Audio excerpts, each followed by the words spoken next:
Well, good morning, everyone. Good morning, everyone. I want to thank each of you for making time to join this special call meeting of the Arkansas Workforce Development Board.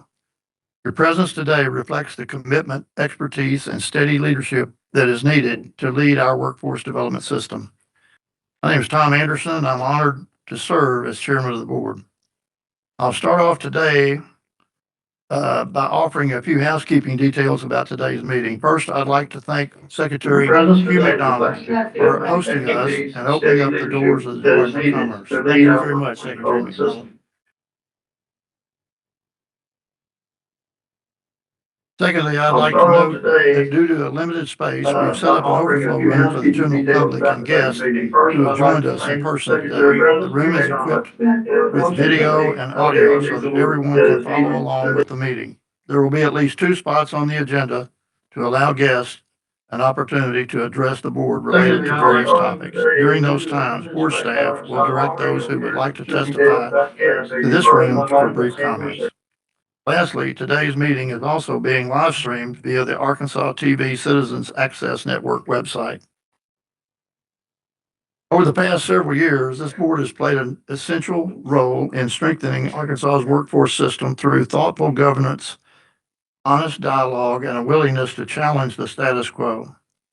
Your contributions have helped us build a foundation that is stronger, more coordinated, and more responsive to the needs of our Kansans and Arkansas employers. Because of your work, we are now positioned to take the next bold step forward. Today's meeting is not simply a procedural review of the 26-27 WIOA state plan modifications. It's a strategic inflection point. Across the country, states are being encouraged by the U.S. Department of Labor to rethink how their systems operate, leveraging waivers, flexibilities, and modernization opportunities that allow for more innovation, more alignment, and more efficient use of public resources. This is one of the most consequential periods in workforce development in more than a decade, and Arkansas intends to lead and not to follow. I encourage board members to actively participate, share your perspectives, and contribute your ideas. It's through your collective efforts that we can effect positive change and create opportunities for individuals to strive. Thanks again for your commitment to this important work. Let's make today's meeting productive and impactful. At this point, I'd like to ask the staff to conduct a roll call to determine if we have a quorum. Board members, please respond present when your name is called. For proxy representatives, please respond by stating proxy followed by your name for the record when you hear the board member's name called. As a reminder, please utilize the microphones when speaking so that the recording and the audience can audibly hear you. Staff, please call the roll. Yes, sir, Mr. Chairman. Governor Sarah Sanders, Mike Rogers, proxy. Commissioner Joseph Baxter, Present. Mr. Lynn Blaylock, Present. Mayor Ray Bowman, Ms. Karen Shears, Present. Mr. Aaron Chastain, Present. Dr. Terry Cox Meadows, Present. Mr. Miles Crawford, Present. Judge Brandon Ellison, Present. Mr. William French, Mr. Randy Henderson, Present. Ms. Rebecca Ives. You did send notice that she is on her way. Ms. Candace Lawrence, Present. Mr. Brian Marsh, Dr. Trinia Miles, Present. Mr. George Nonnelly, Mr. Clint O'Neill, Ms. Latanya Robinson, Present. Mr. Barry Sellers, Present. Mr. Kelly Sharp, Mr. Timothy Thorne, Present. Mr. Cody Waits, Dr. Ken Warden. Present. And are there any other members joining virtually or in person and present that I did not call? If not, Chairman, we do have a quorum. Okay, now that the staff has confirmed that we have a quorum, I'll now call the full board meeting of the Arkansas Workforce Development Board to order at 11:13. Again, board members, thank you for your attendance. At this point of order, today's meeting will be a working lunch. Once lunch arrives, you're welcome to partake at any point during the meeting. Also, just a reminder that today's meeting is being live streamed and recorded, so we encourage the use of microphones and ask that you state your name when speaking. A few board members and presenters have joined virtually and have asked to unmute and are asked to unmute and acknowledge themselves when ready to speak. Let's have a productive meeting. I'd like to now draw your attention to the agenda item number 1, which is the minutes of the January 7th, 2026 full board meeting. You'll find the board minutes in your agenda packet for review and approval. Are there any corrections or additions to the minutes? If none, I'll entertain a motion to approve.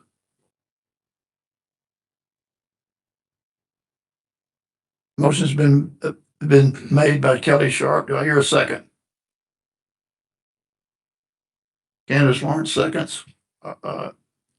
Any discussion? All in favor, say aye. Aye. Opposed, like sign. Motion passes. As mentioned earlier, today's special call meeting will have a primary focus on the 26-27 WIOA state plan modifications, an important step in ensuring Arkansas remains aligned with federal expectations, responsive to employer needs, and positioned for a long-term economic competitiveness. This board has played a central role in getting us to this point. Your guidance, your questions, and your willingness to challenge assumptions has strengthened our system and helped shape a plan that reflects both our values and our vision. To provide more background, I'd like to walk us through the past activities that have prepared us for today. In December 2024, the Strategic Planning Committee started back reconvening to review strategic goals and reestablish regular checkpoints to monitor the progress toward the goals in the 4-year plan. Project is being led by Chairwoman Karen Beshears and Dr. Therese Childers. February 2025, the committee invited the National Governors Association to Arkansas to assist the board with strategic planning activities, and this work continued on throughout the year. Chairman Gan Nunley led the program and performance evaluation committee through a similar project focused on WIOA performance and overall service effectiveness. Full board held a regularly quarterly board meeting throughout 2025. In November 2025, the board approved a preliminary timeline to submit the 2-year plan modification and initiated activities to jointly develop and update the current state plan. January 2026, subcommittees of the board met on the campus of CR College to align priorities of the WIOA plan and the 5 pillars of America's talent strategy guidance developed by President Trump, along with the Department of Labor, Education, and Commerce. The board expressed a consensus to explore flexibilities being encouraged by USDOL and the Arkansas Arkansas General Assembly and other key stakeholders. At the January meeting, state program directors provided the board with progress updates on the plan. The board approved a revised timeline for submission while awaiting federal guidance from U.S. Department of Labor. On late January 2026, Department of Labor issued TEGLs 0725, which provided states with guidance and requirements of the state plan submission. This encourages states to include Perkins 5 and CTE programs into the combined plan, which you will see reflected later in this program. To allow time to integrate the Perkins 5 plan, explore waivers, flexibilities, and incorporate the 5 pillars into the WIOA combined state plan, Arkansas requested an extension to submit the plan by May 29th, 2026. The Department of Labor Region 4 ETA office granted the extension up until April 30th, and the extra time to submit is still pending. In the meantime, state staff has solicited feedback and engagement from board members and external parties, including the Governor's Workforce Cabinet, to finalize the first draft of the plan. Finally, today we're going to hear the highlights of the plan from each program with the intention of maintaining the following schedule leading to the final submission. Tentative submission timeline, March 26, 2026, the state board final review, feedback, and vote. April 1st through the 30th, public comment period and additional stakeholder engagement activities. May the 1st through the 8th, partners finalize responses to public comments. The week of May the 11th through the 15th, Arkansas Workforce Development Board special call meeting to review public comments and state responses. Final vote on the state plan modification. May 18th through the 20th, state program directors key all narrative and public comments into the WIO estate plan portal, and May the 22nd, big submitter certifies the estate plan in the portal. No, that's a lot of information. Are there any questions or comments about that information that I just provided? Okay, next I'd like to call on the Executive Director of the Arkansas Workforce Development Board, Dr. Sharice Childers, to provide an administrative report to the board. Thank you, Chairman Anderson. I will yield my time to Secretary Hugh McDonald, who is with us today. Thank you, Dr. Childers. Good afternoon. Good morning, everyone. It's good to see you all. I want to thank the chair and thank the board for the tremendous amount of work that has been done. I know it's a huge effort. Cody, Eddie Thomas, the entire team, frankly, of putting the workforce plan together. I know I just wanted to make a couple of comments. Mr. Chairman, you said it well. Today's board meeting, the words you used, bold, historic, inflection point. I think that aptly describes the decisions this board has been, and recommendations that this board has been presented with today are historic and will help move the state's workforce development strategy forward by a significant margin, I believe. But we started when the governor came to office with a comprehensive workforce development strategy, redesigned a workforce cabinet, including a chief workforce officer. This gentleman sitting right next to me, Mr. Rogers, has served in that role since day one of the administration. As you know, that the governor has had education high on her list with the LEARNS bill, last session with the Access Higher Ed bill. I would also point to the recent legislative report by the consultant group that escapes me right now, but Senator English and Representative Bentley, the recommendations that they made in terms of how states are moving forward in redesigning their organization, restructuring their workforce entities going forward to have a more cogent, comprehensive, aligned workforce development strategy across the state. That's what we're doing. We reorganized DWS within the Department of Commerce 2 years ago to also facilitate this process. So I appreciate all the work. States across the country are really looking at these issues, these waivers. The federal government is pleading for states to send waivers to do things more efficiently, smarter, more market-driven, ultimately to provide more people with skills to be employed that our industries and employers desperately need across the country. That's what we're doing here today, and the waivers that are going to be before you are essential in making that happen. So, Mr. Chairman, thank you for the time. Dr. Childers, thank you for the time as well, and thank you for all that you guys do. Appreciate it. Thank you very much, Secretary McDonald. We certainly appreciate your support and all the efforts that you have made to help us with our state board. The next item on the agenda is hearing an overview of the state plan modification by program. And first of all, let's call on Cody Waits to discuss this. Cody.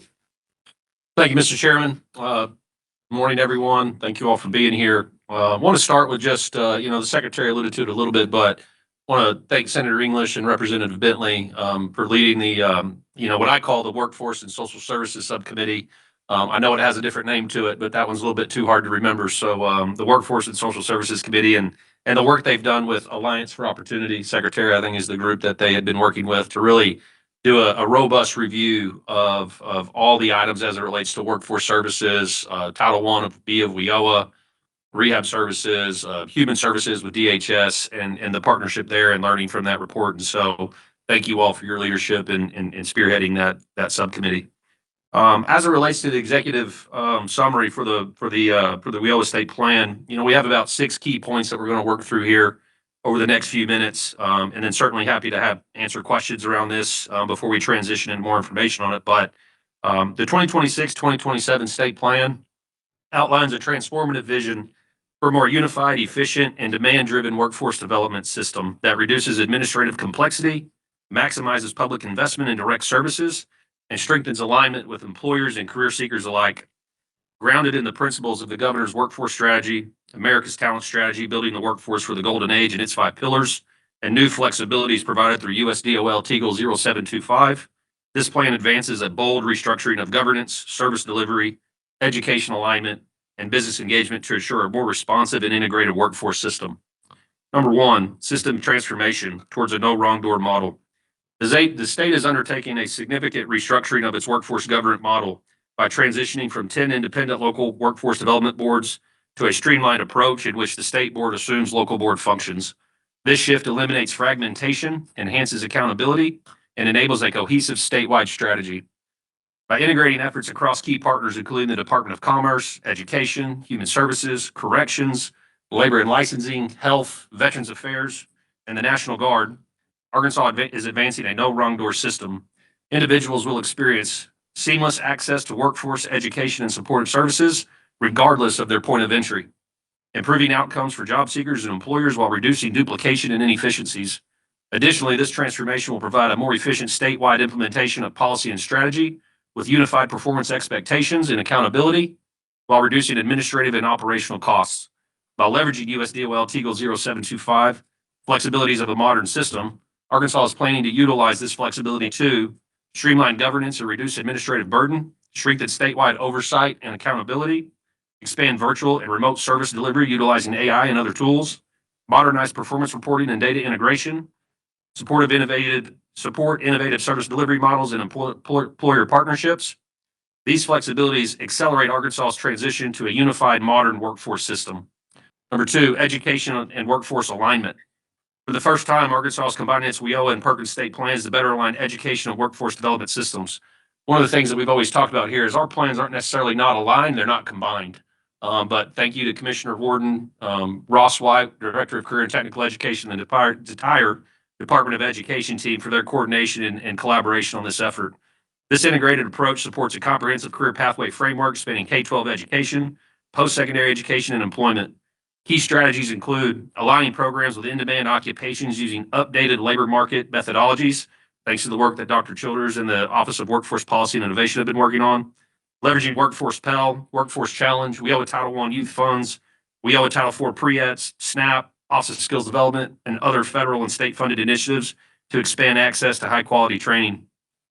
Embedding career and technical education coordinators and career coaches into business services teams at the local level. Strengthening collaboration between education providers and industry to ensure training leads directly to employment opportunities. Enhancing collaboration between CTE, adult education, and WIOA Title I youth programs.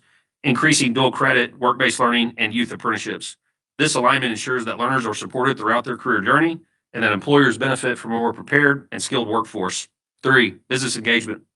To better serve employers and reduce duplication, the state has established a centralized business engagement division with a new name and hold called Arkansas Industry Connect. This division serves as a single point of contact for business, replacing multiple disconnected outreach efforts across agency divisions.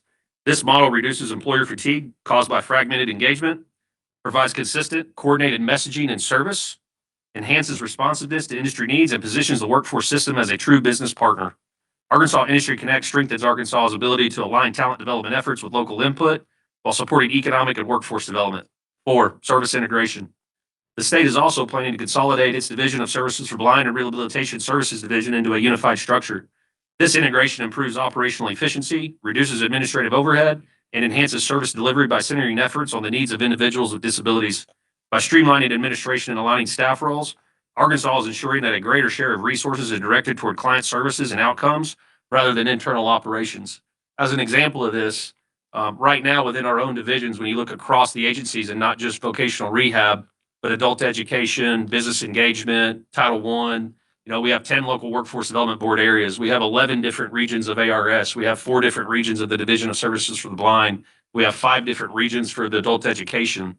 Coordinating all of that and realigning all those different areas into coordinated areas that we can report on and service in a more comprehensive fashion is a mission of this realignment.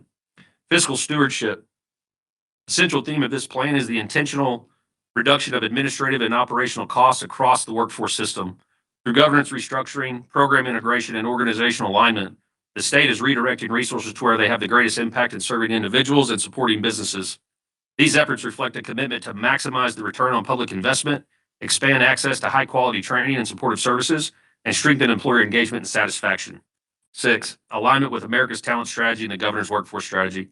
Collectively, these strategies advance the 5 pillars of America's talent strategy in alignment with the governor's workforce strategy about building a skilled talent pipeline, aligned with industry demand, expanding access to education, training, and career opportunities, improving job quality through better alignment of skills and employment, enhancing data and accountability through unified governance, and strengthening system integration across the Department of Commerce, Education, Human Services, and other state-level departments.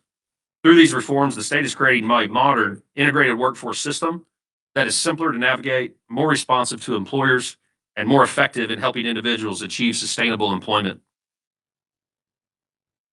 This plan represents a strategic shift toward a coordinated, outcomes-driven model that prioritizes private sector needs, supports people and economic development, and ensures long-term economic success for the state built on innovation, technology, and efficiency. In conclusion, the 2026-2027 WIOA State Plan modification positions Arkansas to deliver consistent, high-quality services statewide, reduce administrative and overhead costs, strengthen employer partnerships, expands access through virtual and mobile services, integrates Perkins 5 and strengthens CTE and youth career pathways, leverages AI and data to drive smarter decisions, aligns education, workforce, and economic development, builds a talent pipeline that meets the needs of today and tomorrow's economy. Arkansas is not simply updating its plan, it is transforming its workforce system to meet the demands of a rapidly changing economy and ensure every Arkansan has an opportunity to thrive.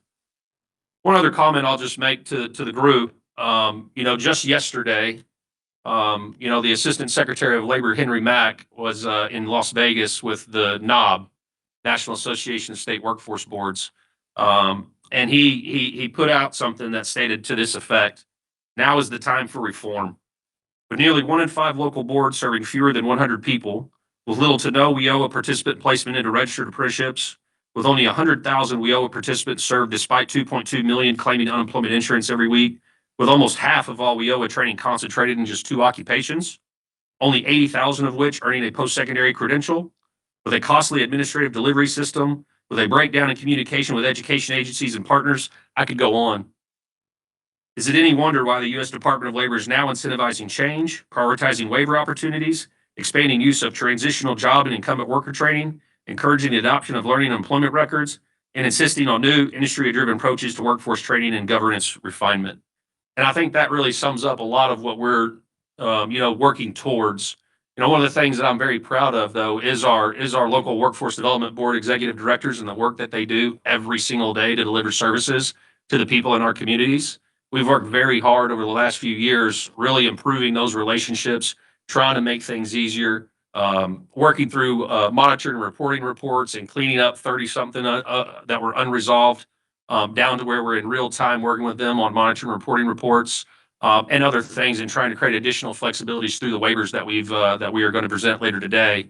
But I think this is the demand signals that we're getting from the U.S. Department of Labor is now is the time, if you're choosing to modify your system, reform that system into an operating model that really works, right? The operating model today is fragmented, and being able to have the flexibility to change the operating model under which we're structured today benefits us, it benefits the Arkansans that we serve and the businesses that conduct business here every single day. So thank you for the time. Happy to answer any questions. What are your questions for Cody? Cody covered a wide front there, and it's a sweeping change for WIOA. So does anyone have any questions for Cody? Cody, thank you so much for that. Oh, okay. Kelly? You talked about the local boards. Are they going away, or what's your plan for that? Yeah, and that's probably a really good transition question, Kelly. As part of the waivers that we have, one of of the 8 or so that we're requesting at this point in time, the one that wants to be most discussed is a waiver for the state board to function as the local board. Right. And we actually have a presentation that we're about to walk through now. If you want me to do that, we can Okay. certainly do that. I think that might answer some questions around that. Okay. Sure. Thank you. Who's controlling the slides? Eddie, you got it? All right, so Eddie, go ahead and go to the next slide. So again, we have a number of waivers that we're going to be discussing over the course of the next hour and a half or so. But this is really the big one. This is the elephant in the room. This is the one that everybody's talking about. And I visited with 4 local boards around this already, and we'll continue to meet with some of the local boards to have this conversation and build some awareness and obviously receive feedback as we will through the public comment period. But part of what I referenced in the overview and the executive summary is we're at a strategic inflection point. Workers and employers need faster, simple access to training and career services. And if you can't tell by the comments that I read from Assistant Secretary Henry Mack and the U.S. Department of Labor, federal policy is shifting toward a flexible, integrated, outcome-driven system. And Arkansas can certainly lead the way in modernizing WIOA governance. So just to give you a little bit of a landscape currently, as it relates to states that operate with a state board functioning as a local board, you currently have Montana, Utah, Vermont, South Dakota, North Dakota, Delaware, and Wyoming. And you can see there's some other states that are currently interested in this and working towards this today. I believe that list to be a little bit more, there's more states that are interested in that. These are the ones that I know that I've had personal conversations with that are already moving towards that direction through whether it's executive orders or actions that they've been taking, similar to Arkansas. And one of the things I would just mention here too is that, whenever WIOA was going through the reauthorization aspect of it, there was this conversation around the Great 8. There were 8 states that fit the mold of reauthorization of WIOA in order to have this waiver authority per se, or demonstration authority to move to this model. Arkansas was being one of those. The 7 others, I can't remember the names of them all, but it was essentially states that had less than 60% of the labor force participation rate and less than 5 million in population. And so when WIOA was being reauthorized originally, even though it didn't pass, Arkansas was on that demonstration authority list to be able to look for a waiver to operate in this capacity. We've talked about some of the demand signals as it relates to, the integrated streamlined systems, policy implementation and expedition of that, improve responsiveness to employers and more efficient use of WIOA funds. And then obviously our readiness for this transformation is the mature cross-agency collaboration that we have through the Governor's Workforce Cabinet led by Mike Rogers, and all of the divisions and the agencies that we work with and coordinate with on a daily, weekly, monthly basis. We have integrated, systems through Arkansas Launch, CiviForm, Hope Hub, Arkansas Job Link that we use for case management and reporting. Regional restructuring and sector strategies are currently in progress. Combining the WIOA and Perkins State Plan for the first time. Again, thank you to our friends in education for quickly working with us on this process. And then currently piloting this approach in a way with the Little Rock Workforce Development Board to the loss of the service provider. So currently under the, if you think about this from a finance perspective, roughly about Title 1B, we get about $16 million of state funds on an annual basis. The state retains 15% of that for statewide activities, and the rest gets distributed out to the 10 local workforce development areas through a formula that's established at the federal level. And so, these are things that integrated for shared operations and outreach, intake, eligibility, case management, things of that nature. So when you start to look at statewide administrative and operational costs, we anticipate that roughly $7 million, if we were to transition to this model, would be available for oversight, compliance, labor exchange, case management, employer engagement systems and infrastructure, et cetera, kind of on the administrative structure side of it. And that we could essentially create a $9 million estimated to be available for skills training and supportive services. 56% of the funds towards training and supportive services, 44% of funds towards operational expenses, with our goal of being a 60-40 split. Currently, when you look at the investments that are being made throughout the local workforce development board system, this last year we had $2.3 million that were spent across the state. Of that, roughly 14.6 that gets passed down to the local level. 2.3 were spent on, training and supportive services. The year before that, it was 2.4 million. And I think that we have to be able to increase that number. And this model doesn't even allow us just to increase it slightly. It would allow us to increase that drastically to $6.7 million annually, shifting towards participant services. Eddie? So here's just a little bit of a breakdown. We were having a conversation with a local board, not too long ago. And one of the questions that we asked was, there was a policy shift around 2019, where, I think there was a decision made or a policy interpretation that required WIOA funds to be the last dollar in. And so the question was, I'd be curious around, what did our percentage spend look like in administrative costs versus training costs at that time compared to how it looks today? And so we decided, that's a great question, fair question. Let's look into that and understand if this really shifted the model. And so you can see, based on the 2024 averages where the funds were expended on administrative versus operating, I will call out the fact that the city of Little Rock, where it says 100%, and I saw WJ come in the room, I'm going to go to bat for WJ and say that the 100% was not spent on administrative costs, but we do know that it was somewhere within the 90 percentile. But as you can tell, a lot of the funds, regardless of the year and the time frame in which they were expended, were spent on administrative costs versus training and supportive services. And that comes back to the return on public investment that we're seeking. I will call out North Central. North Central has done a very good job in terms of their administrative costs and supportive services numbers and training dollars. And so, we want to highlight, areas where we see great things happening, but also look at the overall structure of the state and recognize that we have to want to do better through a new model. Eddie? What does the new model? 60% on training and supportive services and 40% on administrative costs. I think it would be 64, and then we would take to 60-40 split, which would increase that from about $2.3 million a year, $2.3 million this last year, $2.4 million a year before on training and support services, closer to $7 or $8, $9 million on an annual basis.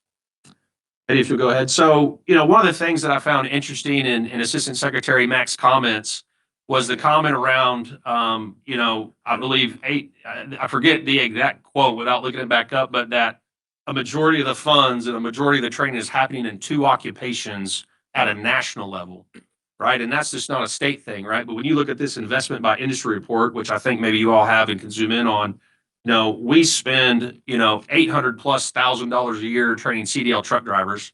And I've said this before and I'll say it again, I'm sure Shannon Newton and the Trucking Association love this. But at the end of the day, that's a large sum of money to be spent on one occupation. And then when you go down the list and you add percentages to all these other columns, you very quickly see that we are not targeting perhaps all the industries we should within our independent regions of the state. And again, we need to figure out a way in which we highlight things towards manufacturing, construction trades, healthcare and transportation are probably the 2 occupations that we do the most of through Title I-B of WIOA. But we have to have a broader spread. And again, you get to see kind of by area, by sector, where the training's taking place and how much they're expending within each of these areas. This was the 2025 data. This was the 2024 data that essentially shows the same thing.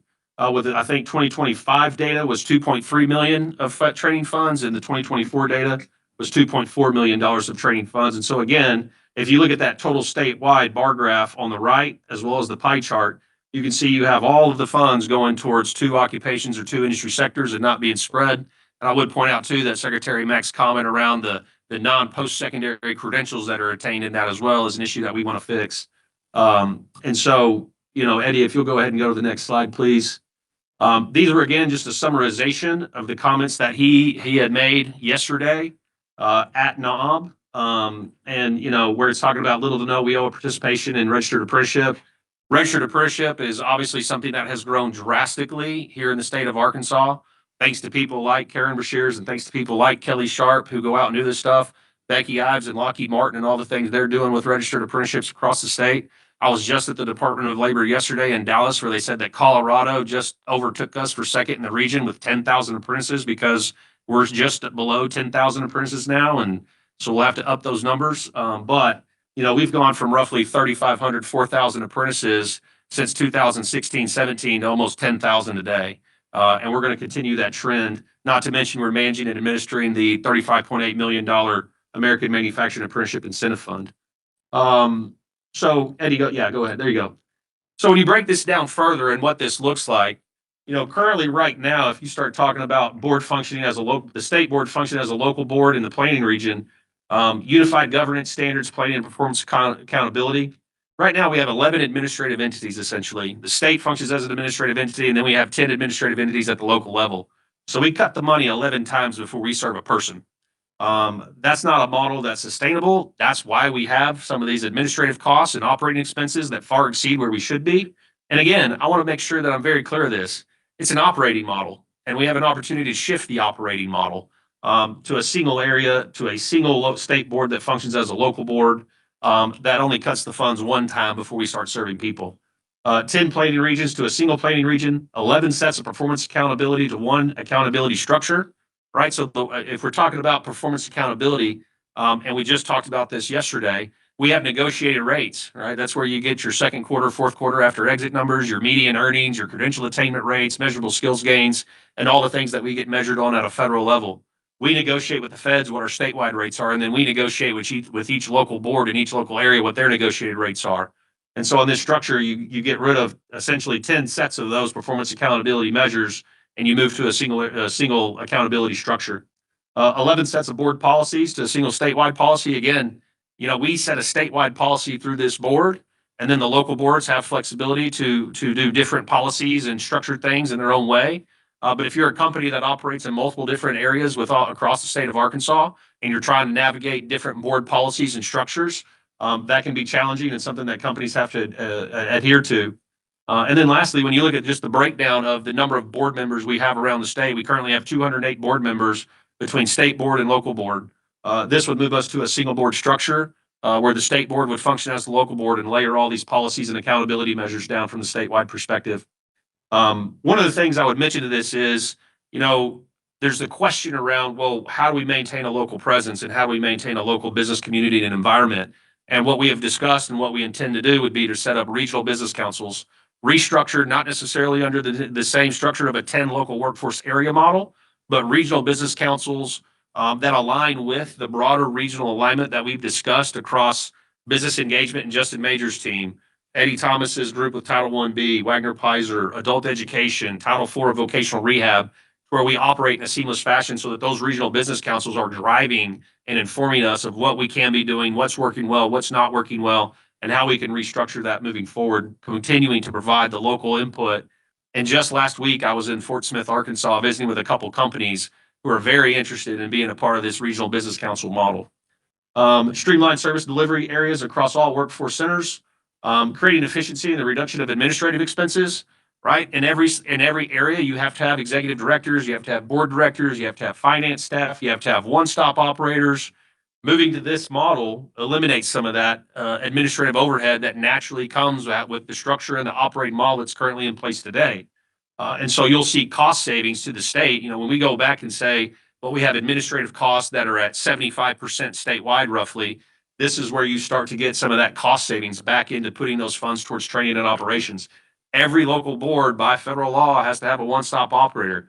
They have to have some of these functions. So again, it's an operating model that we're trying to shift to better serve people and to put more money in a return on our public investment.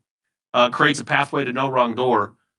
As we've been continuing to have conversations with the Department of Human Services around SNAP and TANF and their local county offices and how we can restructure that, eventually we may even have a model where this structure that we're creating from a regional alignment within Commerce layers into DHS and maybe how they structure their regional alignment as well. These are ongoing conversations with Ken Ward. They have and Ross, they have 13, 14 different service cooperatives. How does that look in the future? Do we realign that effort as well? I'm not putting that out there as something that education has stated. That's just me talking for those education folks that are listening in across the state. But that's kind of the model in which we're going towards this with, and getting to a no wrong door model where we coordinate these services is much more seamless and efficient from this type of state board function as a local board model than it is trying to navigate that across 10 different administrative entities at a statewide level. Virtual after-hours service delivery is a goal of ours to be able to provide more opportunity for individuals and Arkansans to seek services outside of the normal business hours that we currently operate in within state government and at a local board level. And then consistent customer experience through unified onboarding and training. This is something that's very dear to my heart. I've been talking with Commissioner Baxter and Director Thomas on some of our case management and how we handle things at a case level with our counselors and coordinators and potential case managers through a state board function as a local board model. And so, at the end of the day, greater agility to respond to economic and labor market shifts. Another waiver that we're seeking is the ability to move funds across workforce areas. And again, this is a waiver that really talks towards having the state board function as a local board, so the areas still exist and the formula funds move down through the areas. But if there's a need in one area or the next, or there's demand in one area or the next, or there's funds going unexpended in one area that could be better leveraged in another area, there's a waiver request that would potentially allow us to move and shift funds across local areas if necessary and if required. And then WIOLA reauthorization of grade 8, I've already spoke to that. Eddie, if you'll continue. So if we're talking about an implementation plan, phase 1 is obviously this March through June 2026 process. As we're going through the state planning process and this conversation today, I think the chairman spelled it out pretty well in his opening as it relates to this process of approving this to go out to 30-day public comment period, addressing public comments throughout that 30-day time frame, bringing that information back to the board, and then subsequently, if the board were to approve this model, we would work with and submit our state plan to U.S. Department of Labor, along with the waiver request that we have today. The waiver requests we have today, I can assure you that there will be more waivers. There is no requirement to have waivers only submitted through your state plan. You can submit waivers at any point in time. We can submit it today. We can submit it every Tuesday. We can submit it in a month from now, depending on what the need is. I know some states, based off the conversations that were had yesterday, are submitting up to 20 waivers, of which I've asked for a list for to see what they're asking for so that we can see if we need to ask for the same things. But that's kind of the process between now through June, is really getting this out for 30-day public comment, subsequent approvals, plan and waivers that are currently drafted, submitted to U.S. Department of Labor for review and approval, which will take some back and forth. And then starting in July through June 30 of 2027, we would start the implementation process, working through local workforce development boards, looking at the grant funds that are out there and how we could wind those things down with a runway to allow for people to operate and continue to serve clients and services at a statewide level. And then obviously, if there was any legislative activity that would need to take place in the 2027 session, this would allow time frame for that to happen. So some frequently asked questions that have been put out there. So what does this mean for the 10 local workforce development boards? Essentially, the 10 local workforce development boards would go away under this model. The structure would be at the state level through the state board, policies, implementation, driving those decisions through the agency that would then staff local offices around the state. That's something I want to make sure that we're all clear on is, this model does not shut down any offices. It only enhances our ability to operate those offices, both physical and virtual, and provide services in different ways. But at the end of the day, this would, do away with the 10 local workforce board model as it exists today. How will funding be distributed across the state? State will continue to, obviously adhere to the formula funds as provided by the Department of Labor through their model, which is a conversation for another day. If you're increasing your labor force participation rate, increasing your unemployment or decreasing your unemployment rate, you get less money versus more. So it's almost like we're awarding the wrong thing. But that's a conversation for another day. What will change about the state workforce board? Workforce development board will take on all the functions of the local boards. Functions will expand from vision and planning to add on to policy development, budget oversight, evaluation, and program development.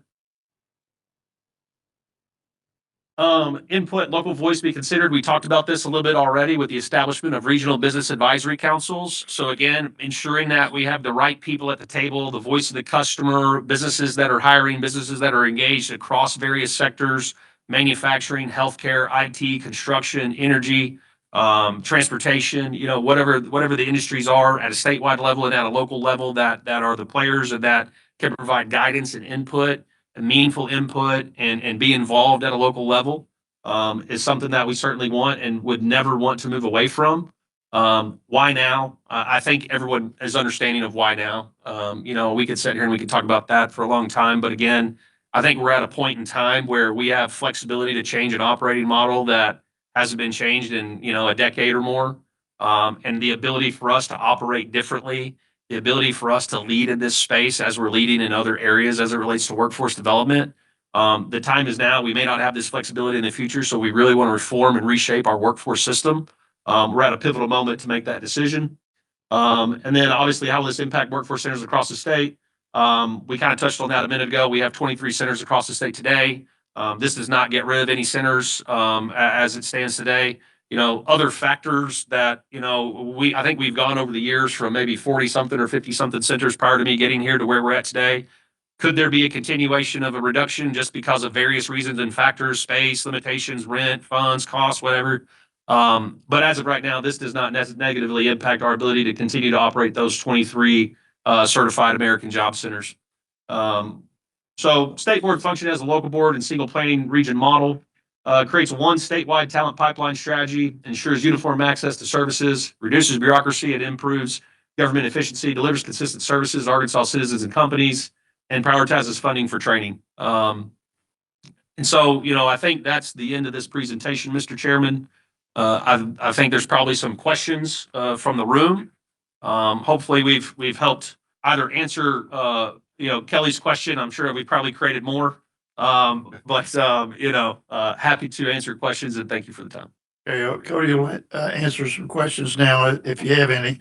Cody, great presentation and great summary of exactly what we're looking to do. So thank you so much for that. Yes, sir. What are your questions?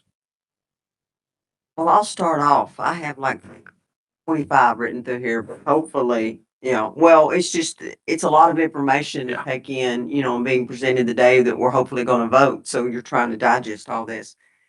I know on the local side, the chief elected officials, that is always a big issue because if something happens on the local area and you have a disallowed cost, then Right. that ultimately goes back to the chief elected officials and they have to cover that under their city budgets and stuff. Correct. In this model, the state, I started to say a bad word, does not do the proper thing. They find a disallowed cost. Yeah. Who then covers that? Yeah, Eddie, do you want to take that? I think I have the answer, but I'll let you answer it. Sure, great question, Ms. Bashirs. Ultimately, the governor becomes the chief elected official and responsibility falls on that, but the state agency as the administrative entity will bear those costs. But we, based off preliminary planning and projections, there will be firewalls in place as there are now. So for monitoring, regular audits, internal audits and so forth to make sure that we're avoiding those situations. You're always going to have something come up. I mean, let's all be realistic. And that was the reason for that question. And additionally, we also will report to DOL as well. DOL will provide regular audits as well. And I think to just directly answer it, we'd be responsible. So out of the jobs that you have now at all the local boards, do you have a number of current employees, just a number versus what you're projecting to go to the new plan? How many jobs are we losing? Do we have those stats? Yeah, so those numbers are still fluid. I think when we did a survey of local boards, there are around 44 case managers currently across the state. We project maybe cutting that in half, not cutting in the quality of services, but refunctioning and repurposing some positions and tapping into what right now we use for Wagner Pizer services. So currently there are employment services staff across the state who provide basic career services and a lot of the intake positions. We would utilize those funds and those staff to also eliminate some of the current burden of WIO with Title I. And so we don't have a solid number yet. We're still trying to do it, but we anticipate cutting that number into half. And just one more thing that I'd mention to that, you know, is when you look at the caseloads that some of the case managers have at a statewide level, you know, and I know it's not a fair comparison to necessarily compare it with an ARS or DSP or other caseloads that I see. You know, the caseloads of our case managers at the Title I-B level in some of the local areas are pretty low. And so that's one of the things that we kind of want to learn about is why are those caseload numbers so low per the counselors and the case managers that they have? When you look at a Title IV type program, for example, that's probably providing, I don't want to say more extensive, but probably to the same level, if not greater level of case management and service. You know, they're carrying caseloads upwards of 100, 150, I hate to say 200, maybe 250, Joe, in some areas that we're working on. But, you know, we really believe that we can restructure ourselves in a way that leverages Wagner Pizer funds. One of the waivers that we'll talk about shortly is the increasing flexibility in how we use our Wagner Pizer staff. So combining some intake and eligibility roles, streamlining our case management efforts across the regions in which they operate can allow us to operate with a lesser number of individuals, but providing the same level of service that Eddie referenced. And I keep on going, or somebody else want to jump in here? Which three boards have you met with, and what was their feedback? I mean, what was their reaction to Yeah, so I met with the Eastern Arkansas Workforce Development Board virtually. I was trying to be there in person, but something popped up that morning and I had to do it virtually. Justin was there at that meeting, and I believe Scott Evanson was there at that meeting in person. I've met with the Western Arkansas Workforce Development Board in person and the North Central Arkansas Workforce Development Board in person. And I've had conversations with the Northwest Arkansas Workforce Development Board or executive director as well, not necessarily the board. The feedback from, I would say Western and North Central was really not a lot. There wasn't a lot of, you were on the board meeting at Western, right? And so, there weren't a lot of questions or concerns at that moment in time. And perhaps it's a similar situation to how you referenced today. They're trying to understand exactly maybe what all this means, and they weren't sure of what questions to ask. But you heard that conversation in Western. There really wasn't a lot of pushback or feedback that was given to me that day. So I kind of took that, and then the following day or the next day, I was visiting with the North Central Board and had a similar experience. The board itself did not ask any questions, I don't believe, outside of the executive director of the board and the team at the board of North Central, which Liz and Jan are great. Sasha and Ashley are great. Can't say enough good things about them and the work that they do. But haven't really received a lot of feedback. When I at the Eastern Workforce Development Board, had a couple of questions around some of the things we were doing with business engagement. And the overall structure, and would this remove, the local board? And the answer would be yes. And so, at that time, no decisions had been made around whether or not this was going to be a waiver and a process that was submitted. And then, I had a conversation, with Northwest Arkansas executive director and kind of referenced that, I hadn't really received a bunch of feedback that I thought I was going to receive in having these conversations. I really expected a number of questions and concerns and to hear that voice. And certainly that's going to come up through public comment period and maybe even into the conversations that we'll have today. But that's been my experience so far. And I know there were some questions maybe after I got off the call that I didn't hear from the Eastern Workforce Development Board. But some of these boards also have, voted for us to take over regardless of this structure, the business engagement and the business services team role, because we are providing that service already today through Justin's team and through some of the employment services reps and Eddie's team to lead the business services teams. And so, Eastern was kind of curious about whether or not that was a pathway to this, and they really operate separately regardless of the structure, because we wanted to provide a pathway for the local boards to not duplicate a function that we were doing in business engagement and put more funds back towards other parts of their business to try to, again, help reduce their administrative costs for things that we're already doing. And Mr. Chair, I think the only thing that I'll add is that stakeholder engagement is important to us. There are a lot of representatives today here from the local workforce development boards. There will be a spot on the agenda where we do open the floor up to hear, some of their comments. And also as a state staff, we are planning a few additional stakeholder engagements to have more feedback and more listening sessions during the public comment. Yeah, that, 'cause like you said, I was on the Western, and when the comment was made, I was like, well, there'll be more information. And, this is the data I think it's going to generate the conversation to get people to start asking, the right questions and understand what are you looking at? Well, who does this affect? Who's losing their job? What's the benefit? What's the return on investment? But, you got to have something to look at and see and do. So that was the reason for that question. I'll take over while she's checking her I'll notes. say Karen's gonna keep firing. And then Great. Philosophically, I'm very aligned with this. I like the direction. I think the writing's been on the wall for some time. However, before you tear down a fence, you should pause long enough to ask why it was put there in the first place, sort of thing. Workforce boards have not always existed regionally in the way that they. What I'm curious about, I know with launch and the advent of technologies, it is a different time. It's a different day. We're more well equipped. I think since the creation of Chief Workforce Officer, the governor's cabinet, all this stuff, I think we're much better positioned now to actually honestly have this conversation. So I see a lot of potential positives coming out. Some of my questions is, I think, kind of around the spirit of it's almost a best kept secret that we know WIOA and the private sector business world don't exactly have a strong relationship.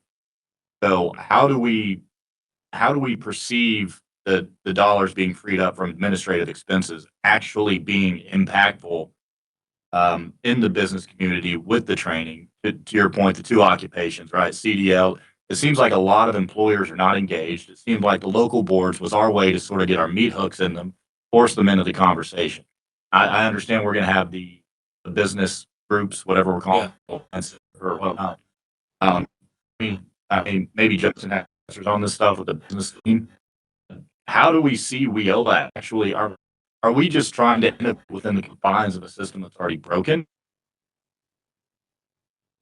Better change with regards to employers participating, hiring, taking advantage. We have a lot of funds. Title 1B, I've had discussion with multiple representatives in workforce. To me, seems like an amazing thing, but getting employers to actually take advantage of it seems like a Herculean feat. So I was just hoping that maybe you guys could shine a light on some of these strategies, how we actually perceive, maybe not just philosophically and thought experiments, but the business community reacting to this change. Do we actually see this moving an impact, or are we just moving a lot of stuff because that's in vogue right now? A kind of a follow-up question I'd love to hear more impact on or input on. I think we're going to go through it. Waivers that we're submitting. How many of these are actually unique to Arkansas versus copy and paste it from other states? Do we have any unique waivers that we've come up with that we really believe we've thought through? We haven't just thought, oh, Utah or South Dakota had a really cool idea. Let's do that. Like, how many of these are actually unique? Well thought. I hope we need ones for the next 30-day comment period if we haven't yet. But if you guys could just speak to that, you really need to know what actually different outcomes we should realistically be able to expect from all. I'm jotting down the questions before I forget them.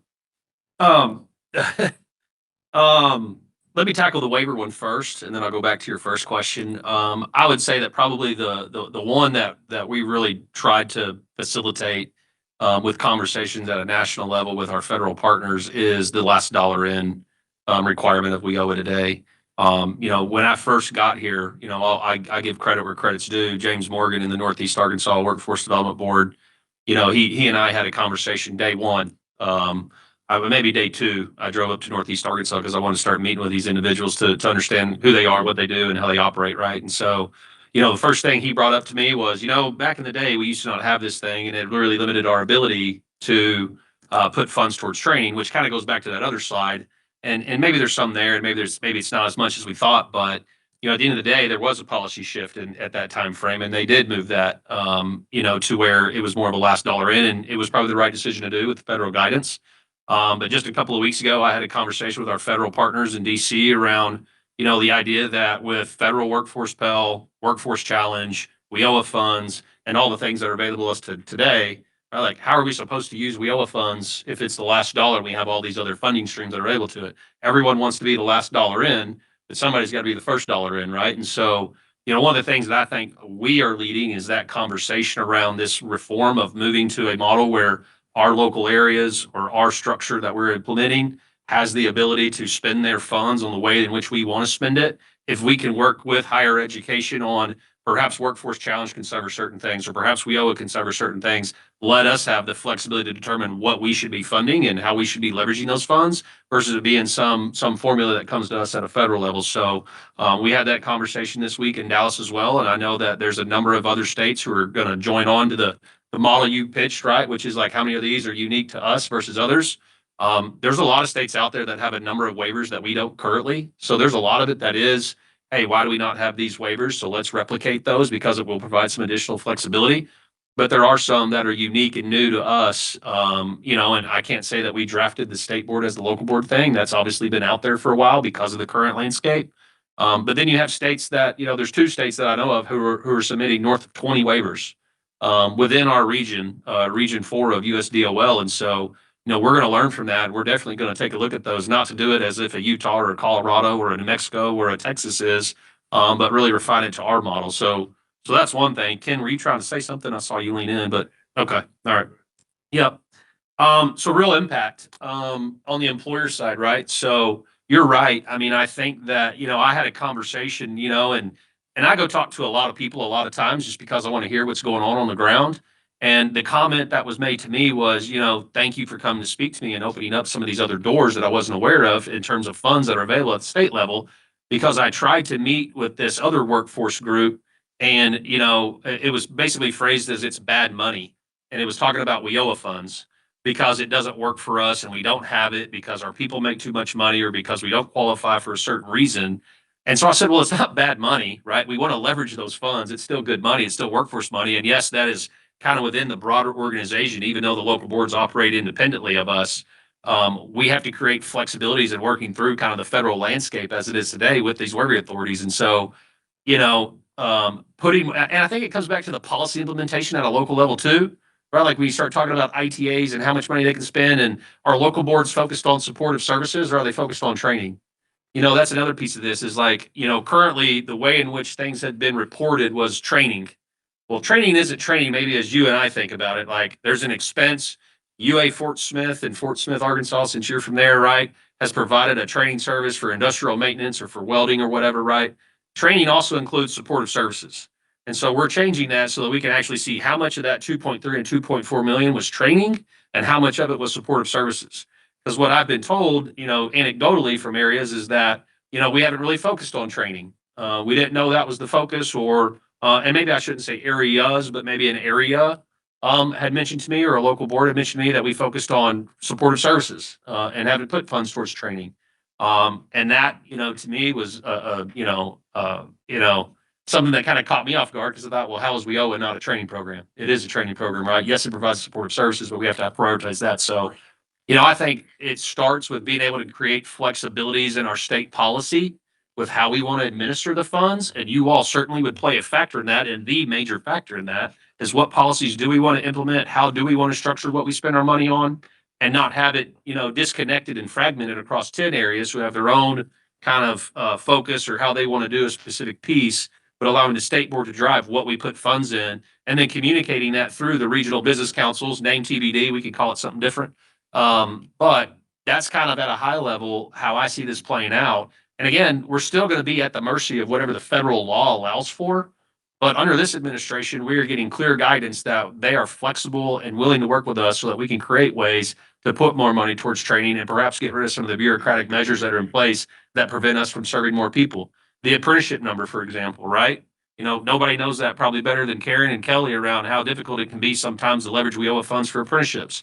There's some success that happens, but not at the scale that we would want. And with all the prioritization of apprenticeship at the federal level, the investments they're making, 145 is currently out now. We're administering 35. Colorado has a cooperative agreement. Alabama has a cooperative agreement. Pay for performance type models. How do we establish some of those structures and policies at a state level that generates the interest and the benefit from the employer community so that they do see the value in it so that we can use these funds? I was not happy, right, when I heard that, it was phrased as bad money. It's great money. It's good money. We got to figure out how to spend it more effectively.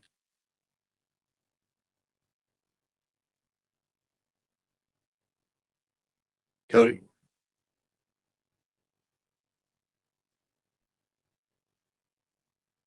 Yeah.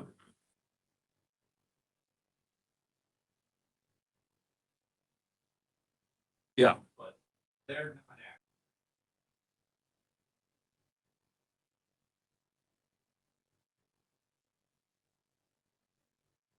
Sure.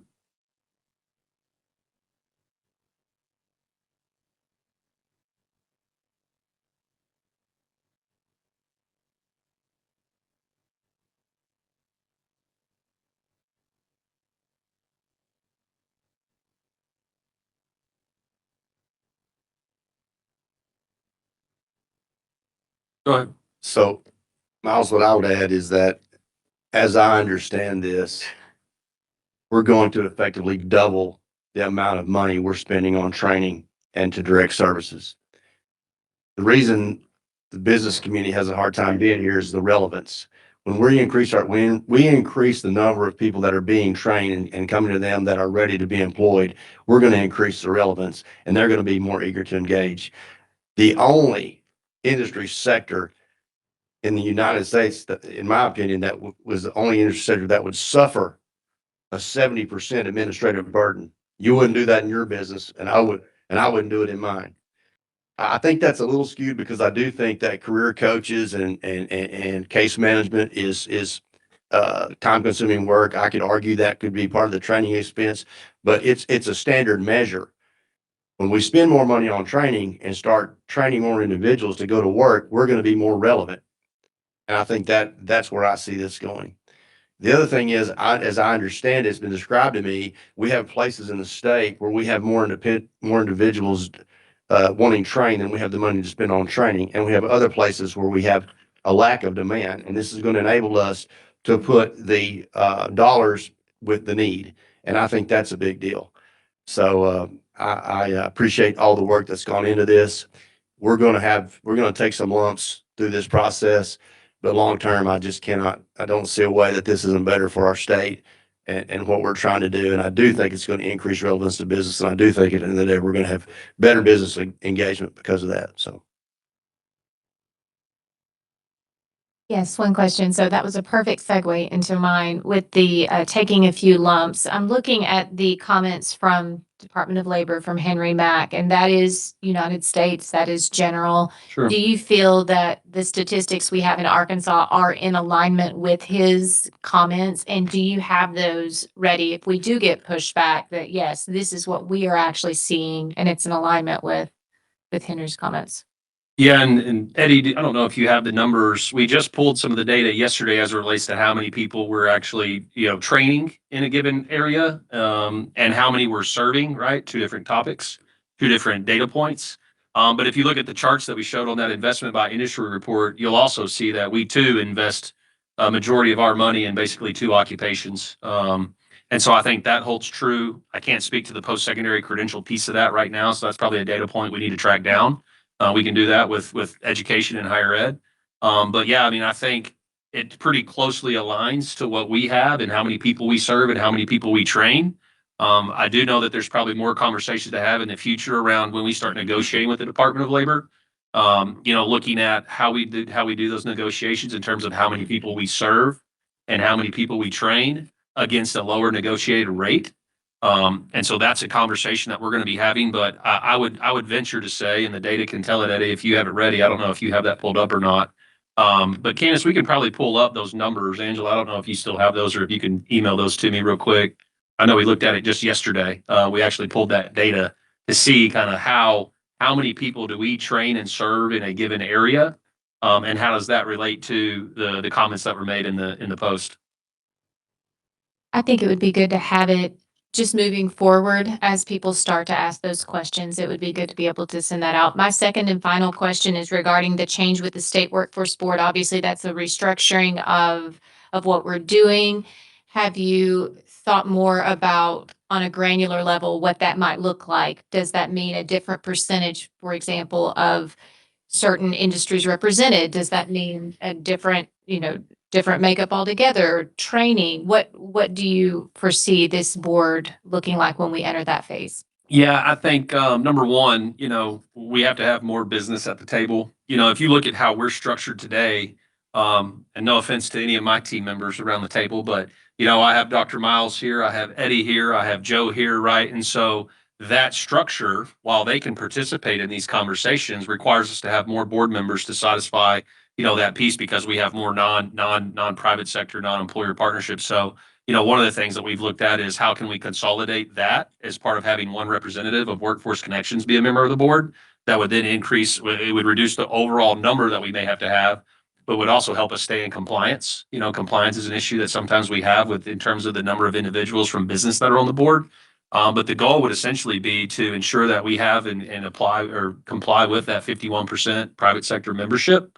I don't think the federal level dictates how many individuals have to be on the board, but I think a goal would be to obviously have the main industry sectors at the table, right? That have a voice. And as we have representation here from multiples of those, but also perhaps having somebody from those regional business councils be a member of the board. And then certainly, members of the governor's workforce cabinet, as well. And so that's kind of how we've looked at restructuring it. And this also includes a broader conversation around within just the agency itself. I have both the State Workforce Development Board and the Career Education Workforce Development Board. We have kind of two boards that focus on one focuses on one division and some of the things they're doing. And then we have the State Workforce Development Board that really casts kind of the vision for the workforce system and the WIOA aspect of it. And so I think there's a part of this that I would like to see, where we combine that membership into one board that really helps facilitate and cast the vision. And similar to kind of at the local level, one of the things we were talking about with local boards and why we wanted to take over the business engagement aspect of it was local boards, were getting reports on kind of the workforce activity and data as it relates to this specific program or these programs that are happening in a local level, but they were missing out on how many apprenticeships are going on in your community, how many program sponsors are there, how many apprentices have grown, how many apprentices have been registered in the last 3 months at a quarterly level, how many skills development grants have been granted to companies in this region, how many employers are asking for that, what type of training are they asking for, so that should help drive some of the things that we invest in at a local level, or help our case managers to advise individuals, of, hey, I come in and I want to go get a CDL. Well, a CDL is great. No offense to the CDL, but did you know that X, Y, and Z company is hiring industrial maintenance technicians and you can go get trained at UA Pulaski Tech for that? And here's the cost and here's what we'll cover for you. And if you need gas cards or childcare, we can help with those pieces too. And so I think it just provides a more robust conversation, both in the current environment and moving forward as we structure ourselves in a different way. All right, I have a follow-up on Okay. that because that was my question. How are we moving from 208 people on Yeah. current boards down to one governing body? And knowing that the whole goal is to bring industry in and to help us become more succinct with what we're doing and producing a product for our state that works effectively. But please, in that, don't forget small business and entrepreneurship Absolutely. in the state of Arkansas. Thank you. Are there any other questions? Of course. I didn't have my microphone on last time, so I do apologize about that. WJ, thank you for the reminder. I'm very curious again on if to the extent that we're innovating within the confines of WIOA versus what we're doing new. I saw the waivers. I read through it all last night. Thank you all for sending those out. So I did familiarize myself. A lot of those changes I'm a big fan of. I think it was additional red tape. Cody, you just spoke to the being able to assist with childcare and fuel. Allegedly, we've been able to do that. In the last 18 months when I was running my WhatsApp program, we were never able to get one person resources with any of that stuff. Now that had to do a lot with a lot of things outside of the control workforce, right? Lack of childcare facilities, et cetera. But a lot of these things that we tout as services we offer, I don't see actually manifesting in the real world for a lot of our recipients, which ultimately is the entire reason this whole thing exists, right? We're supposed to be training people. So I'm very curious, the number that always fascinates me here in Arkansas, I think the workforce is 1.3 million, somewhere around there. So if you want to look at a labor force participation rate of that, we'll round it up and say 60%. So 40% are not actively engaged. That's about 5 to 520,000 individuals. Those individuals seemingly fall through the cracks of all WIOA services, every service that exists. It seems like the people that are connected to the labor force, maybe that unemployment rate of 3-4%, whatever that comes out to, are the ones that somehow are able to take advantage of this. I've said multiple times, the labor market's Darwinian. Those that are the most fit and capable can take advantage of the resources. But for those 5 to 520,000 in a population of 3.1 million, right? Those individuals still are not being serviced by WIOA effectively due to red tape, restrictions, inability to access, et cetera. I would really, really love deeper exploration with waivers in this moment. Again, philosophically, I'm very aligned with this. I don't want change for change's sake, though, just to say, look at all these changes we made. I would really love to see this board, the state of Arkansas, take seriously that population of 500,000, we'll just call it, Arkansans that are not receiving services, no matter how many changes and adjustments and tweaks that we make. So I'm very curious to see how that pans out. Yeah, so let me tackle that real quick, and it kind of comes back to something Ken said around the amount of money that we're going to have available and the numbers of people we can train. So think right now about what's going on with DHS, SNAP, ENT, mandatory, aspect of it. We've been meeting with DHS for a while around how are we going to serve this 200 and something thousand, people, Senator, I can't remember the number, you could probably spit it out, but and how do we coordinate that better across the divisions? And so some of the times that happens, at a local level, and it happened recently in a certain area where, we had a population of folks that we wanted to serve, but they didn't have money to serve them. Right. And so so we actually funded, we put some state dollars into it, less the administrative costs they were asking for, on top of that. And so, I think just the best way that I can phrase it for you is by allowing ourselves to change the operating model that currently spends 75% of the funds on administrative and overhead, and having that shift of, maybe 3x, Ken, I think you said double, 3x maybe, of money going towards training and supportive services. We now have more money that can actually train the people that are eligible, right? And so, we've been working with DHS and SNAP on, working collectively across Office of Skills Development, WIOA. Adult Education already is the largest training provider for SNAP E&T. But every MOU that we sign now through the Office of Skills Development, for example, is going to layer in some relationship and some conversation around working with the SNAP population. And what that does for us, right, is it targets a new population that should be being referred to WIOA and Employment Services for services. But a lot of times what we'll be told is that, we're on a wait list because we have our funds committed for a period of time for the funds that we have. So we can't serve them because we don't have the funds to do it. And so by changing this operating model, we create more money that is now available. We train more people to the point that, Commissioner was saying, and it yields a better outcome and an output in the numbers of people we're able to train from various areas in which we've never really partnered before. I wish I could sit here and say that, we've had this relationship with SNAP for the last 2 or 3 years and here's our outcomes, but we're basically at a baseline of 0 today.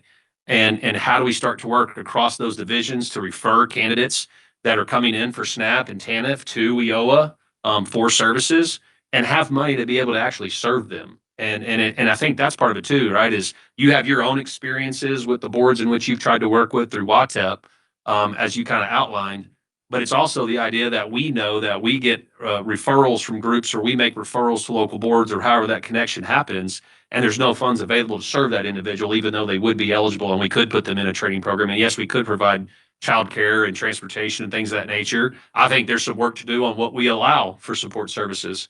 I've seen some payments for supportive services that, for car payments that exceed what I pay for a car payment, right? But these people are receiving WIOA services and things of that nature. So I think from a policy perspective, there's some things that we have to look at as a state board, potentially under this new model, that would allow us to have more direct oversight into what those funds are used for, how we budget that at a local level, and how we work across the departments in kind of a whole of government approach to ensure that these populations of the 500-something thousand that you were mentioning, we can serve a much higher percentage of those and put more people to work at Lockheed, for example, right? Miles, I want to comment on that. I think your observation is spot on. And I hear a lot that we need to create a talent pipeline. We need to create a talent pipeline. That's not our problem in Arkansas. We've got 33 institutions of higher education, 40 campuses, another 20 public institutions, not counting all the ETL training providers that do CDL, that do CNA, that do insert your career path here, welding, what have you. We've got a pipeline, but we've got this well of talent. And we've got to lift that talent out of that well into this pipeline. And I think I'm a country boy. I lived on well water for a while. You've got a well, a pump sitting in the bottom of that well. We're priming that pump to get them, lift them out of their situation or lift them off the couch and get them to this pipeline. That's what our gap is in Arkansas. And I think that this, in some small way, by shifting that investment to the training, is going to lift a few people from their situation to put them into this pipeline and put them to work. So, but your observation is absolutely correct. Yeah, and one thing I'll just add, I'm sorry, Ms. Ives, go ahead. Leading to is what you're saying is we've got to strongly make sure that we're bringing in the Arkansas Department of Education, because I know with our program trying to reach to the high school students and the pre-apprenticeship and everything, I've met with the Southwest Co-op, with the counselors. They are so interested, but a lot of those schools are too far from where we are to participate in those pre-apprenticeship type things. They want to be a part of it, but we're going to have to, through our colleges and things, be able to have more locations because our parents don't know about this stuff. As much as we try to get out there, we find more people, they said, well, we've never heard this. We've told the counselors. So I think there's going to have to be a close relation in how, because our population of students coming out of high school, that is a lot of our future workers too. But when you get into that, then you get into childcare. And because that increases that age level that's got to have childcare. And we're going to have to come up with something to marry that in also with it. So there's going to be a lot of work to be able to make this all come together. But I think there's some areas that we're going to have to make sure that we're including, and that's our high schools, and make the parents aware that, hey, there's potential. My child can have a job. When they get on with these companies, they can further their education because companies have tuition reimbursement. It doesn't always fall back on the state to do it. But I think if we do all these, connect everything in that spider web, it's going to be awesome with what y'all are presenting. Just a couple of quick comments to some of the things that you shared, Mr. Crawford. One thing with the waivers, I think you're spot on with us, needing to be, unique and building waivers that are customized for Arkansas. I will share that NASWA, which is our state workforce agency association, they did gather a lot of states to kind of do some common work around common themes. But what we found in some of those conversations and some of those comparisons is that Arkansas is leading the group and how we're writing the waivers and how we're going to be executing them. And so one thing that I'll say also is that from a service delivery standpoint, you don't see probably as many waivers from our state as maybe Louisiana, maybe with the 20 that Cody referenced earlier, is because a lot of the things that you're describing and a lot of things that have been discussed today are things that are already allowable today.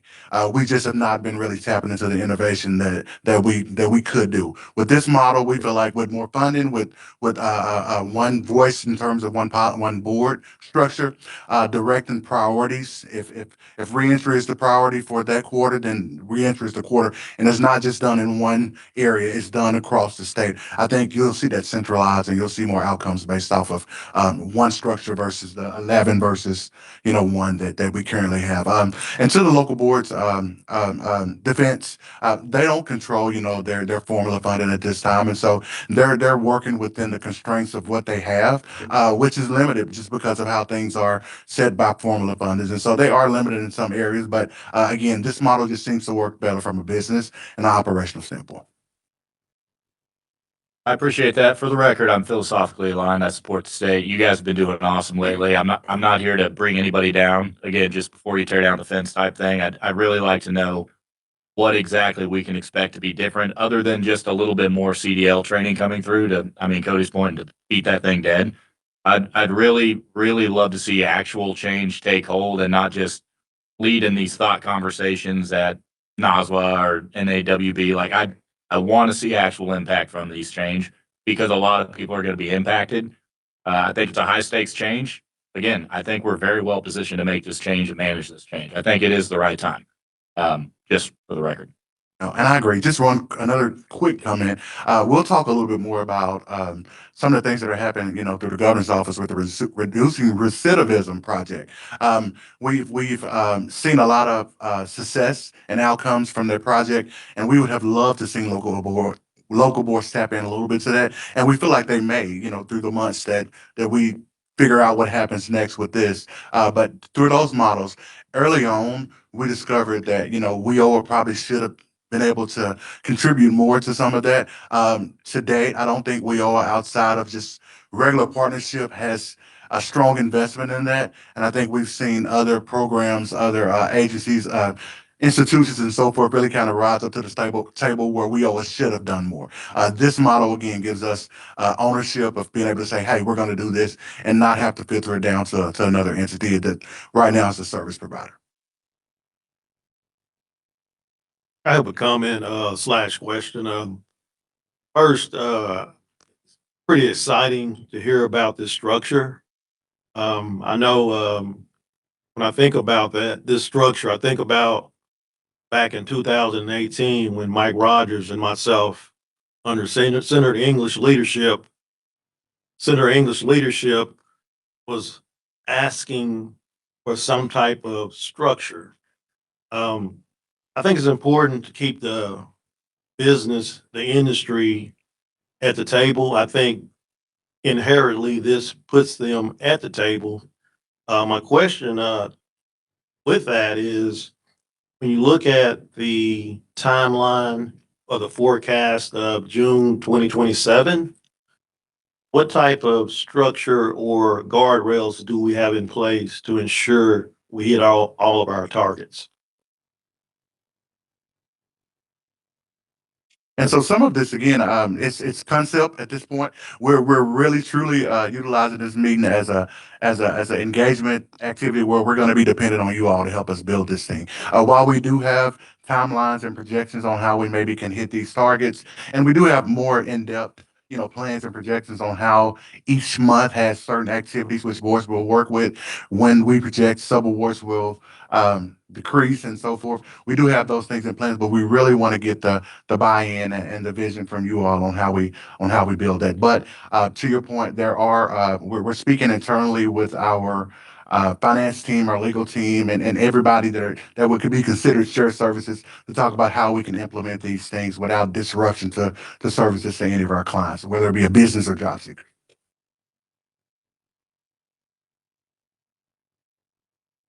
Any other questions? One last question. I promise I'm going to eat after this, so I'll be done.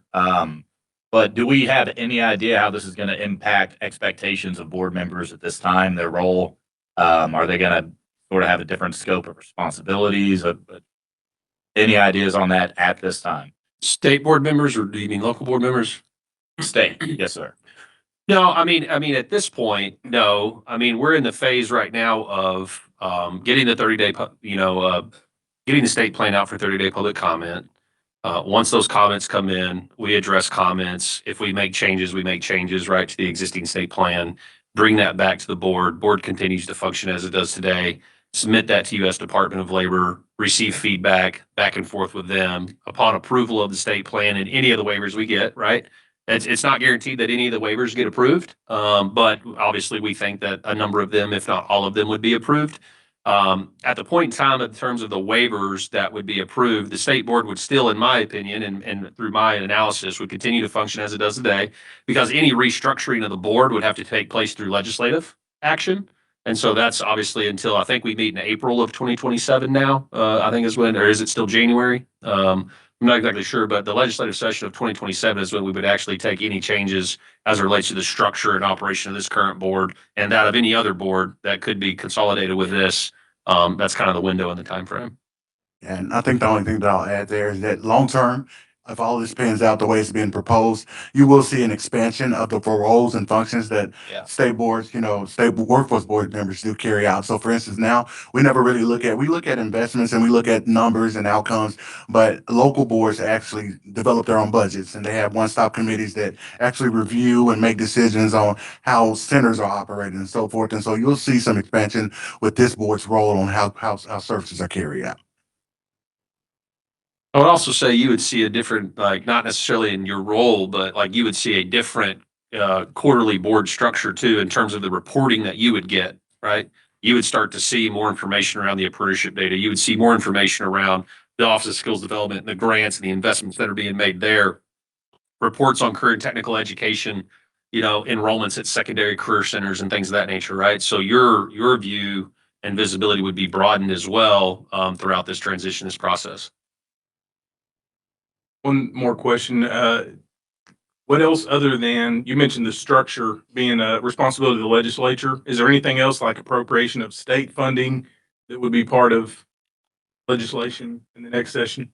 Yeah, we would have to go through processes as it relates to budgets, right? I'm not 100% up to speed on exactly what that would entail. I rely heavily on our CFO and deputy CFO as it relates to some of the finance and budget piece, right? But I mean, our appropriation allows for the existing amount of money to come through the agency, but we would have to obviously increase positions and things of that nature, right? Because we're going to have to hire these individuals internally as state employees. And so we would anticipate, I would hope that a number of the individuals that are currently operating some of these roles at a statewide level would choose to want to continue to operate in that capacity underneath the state and this new structure. But we would have to make some changes probably. I don't know if it's to the budget per se in terms of like the overall amount at a legislative level, but we would have to make some changes as it relates to personnel and positions and stuff like that. Thank you.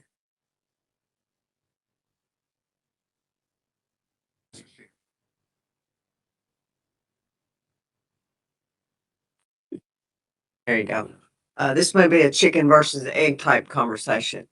with what you're proposing here, if we put that in the state plan now, but we don't have the legislation in place to truly legally implement it or whatever the word is, do we have to wait for the legislation before we can implement this, or can we implement this and then the legislation and you'll just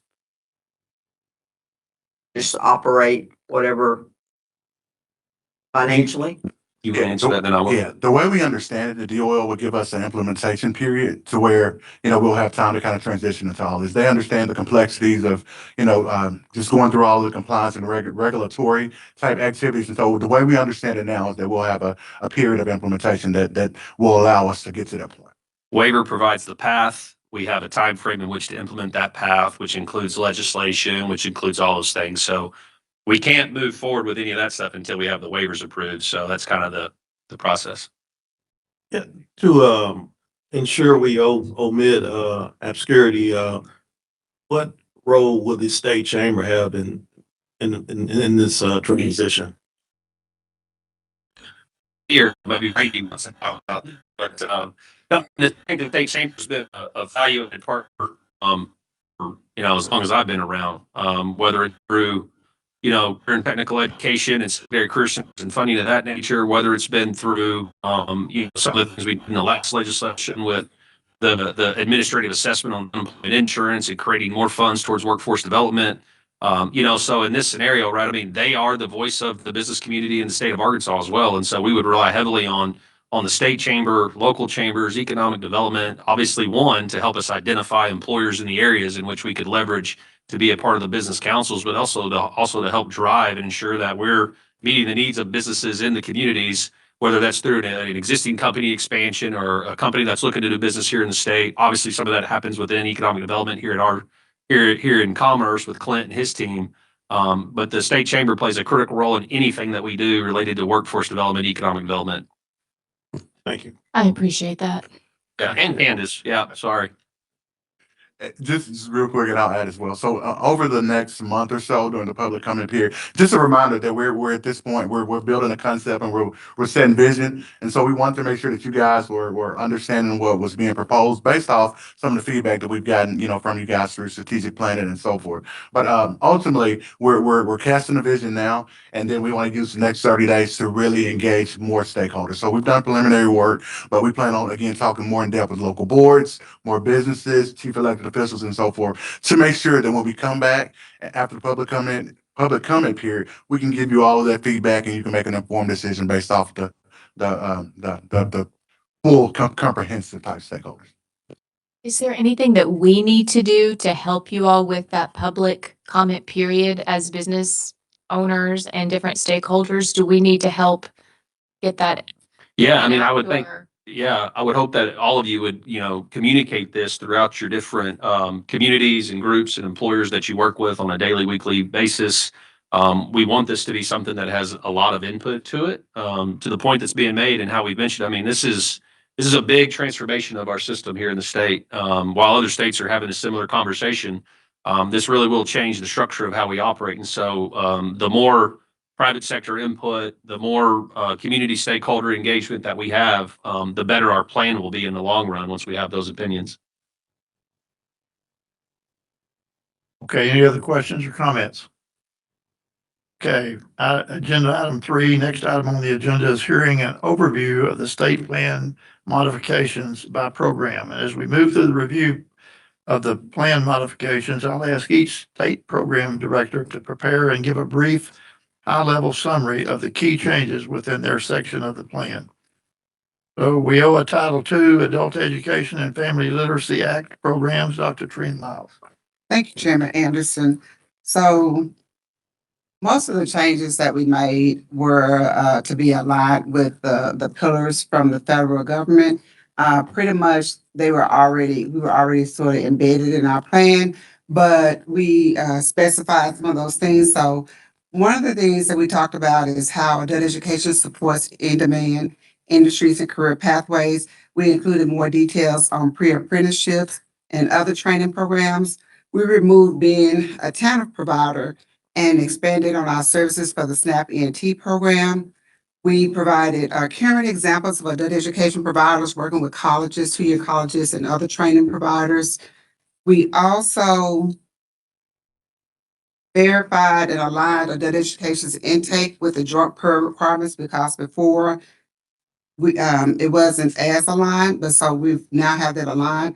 Our data management system, LACES, we identify key intake data fields to match the combined state agencies' common intake process, utilizing Civic Form. So our goal is once all of that is, like, once our data management system is up to date, that the first point of contact of an individual enrolling in adult education will go through the Civic Form and then into our data management system, LACES. We also incorporated launch into our wage program. So that'd be a requirement for adult learners who are entering and wanting to improve their basic academic skills. We included a focus on helping individuals prepare for transitioning out of correctional institutions and workforce preparation training while incarcerated. We currently provide services for that. So our goal is to continue expanding those services as we work with helping to reduce the recidivism rate in Arkansas.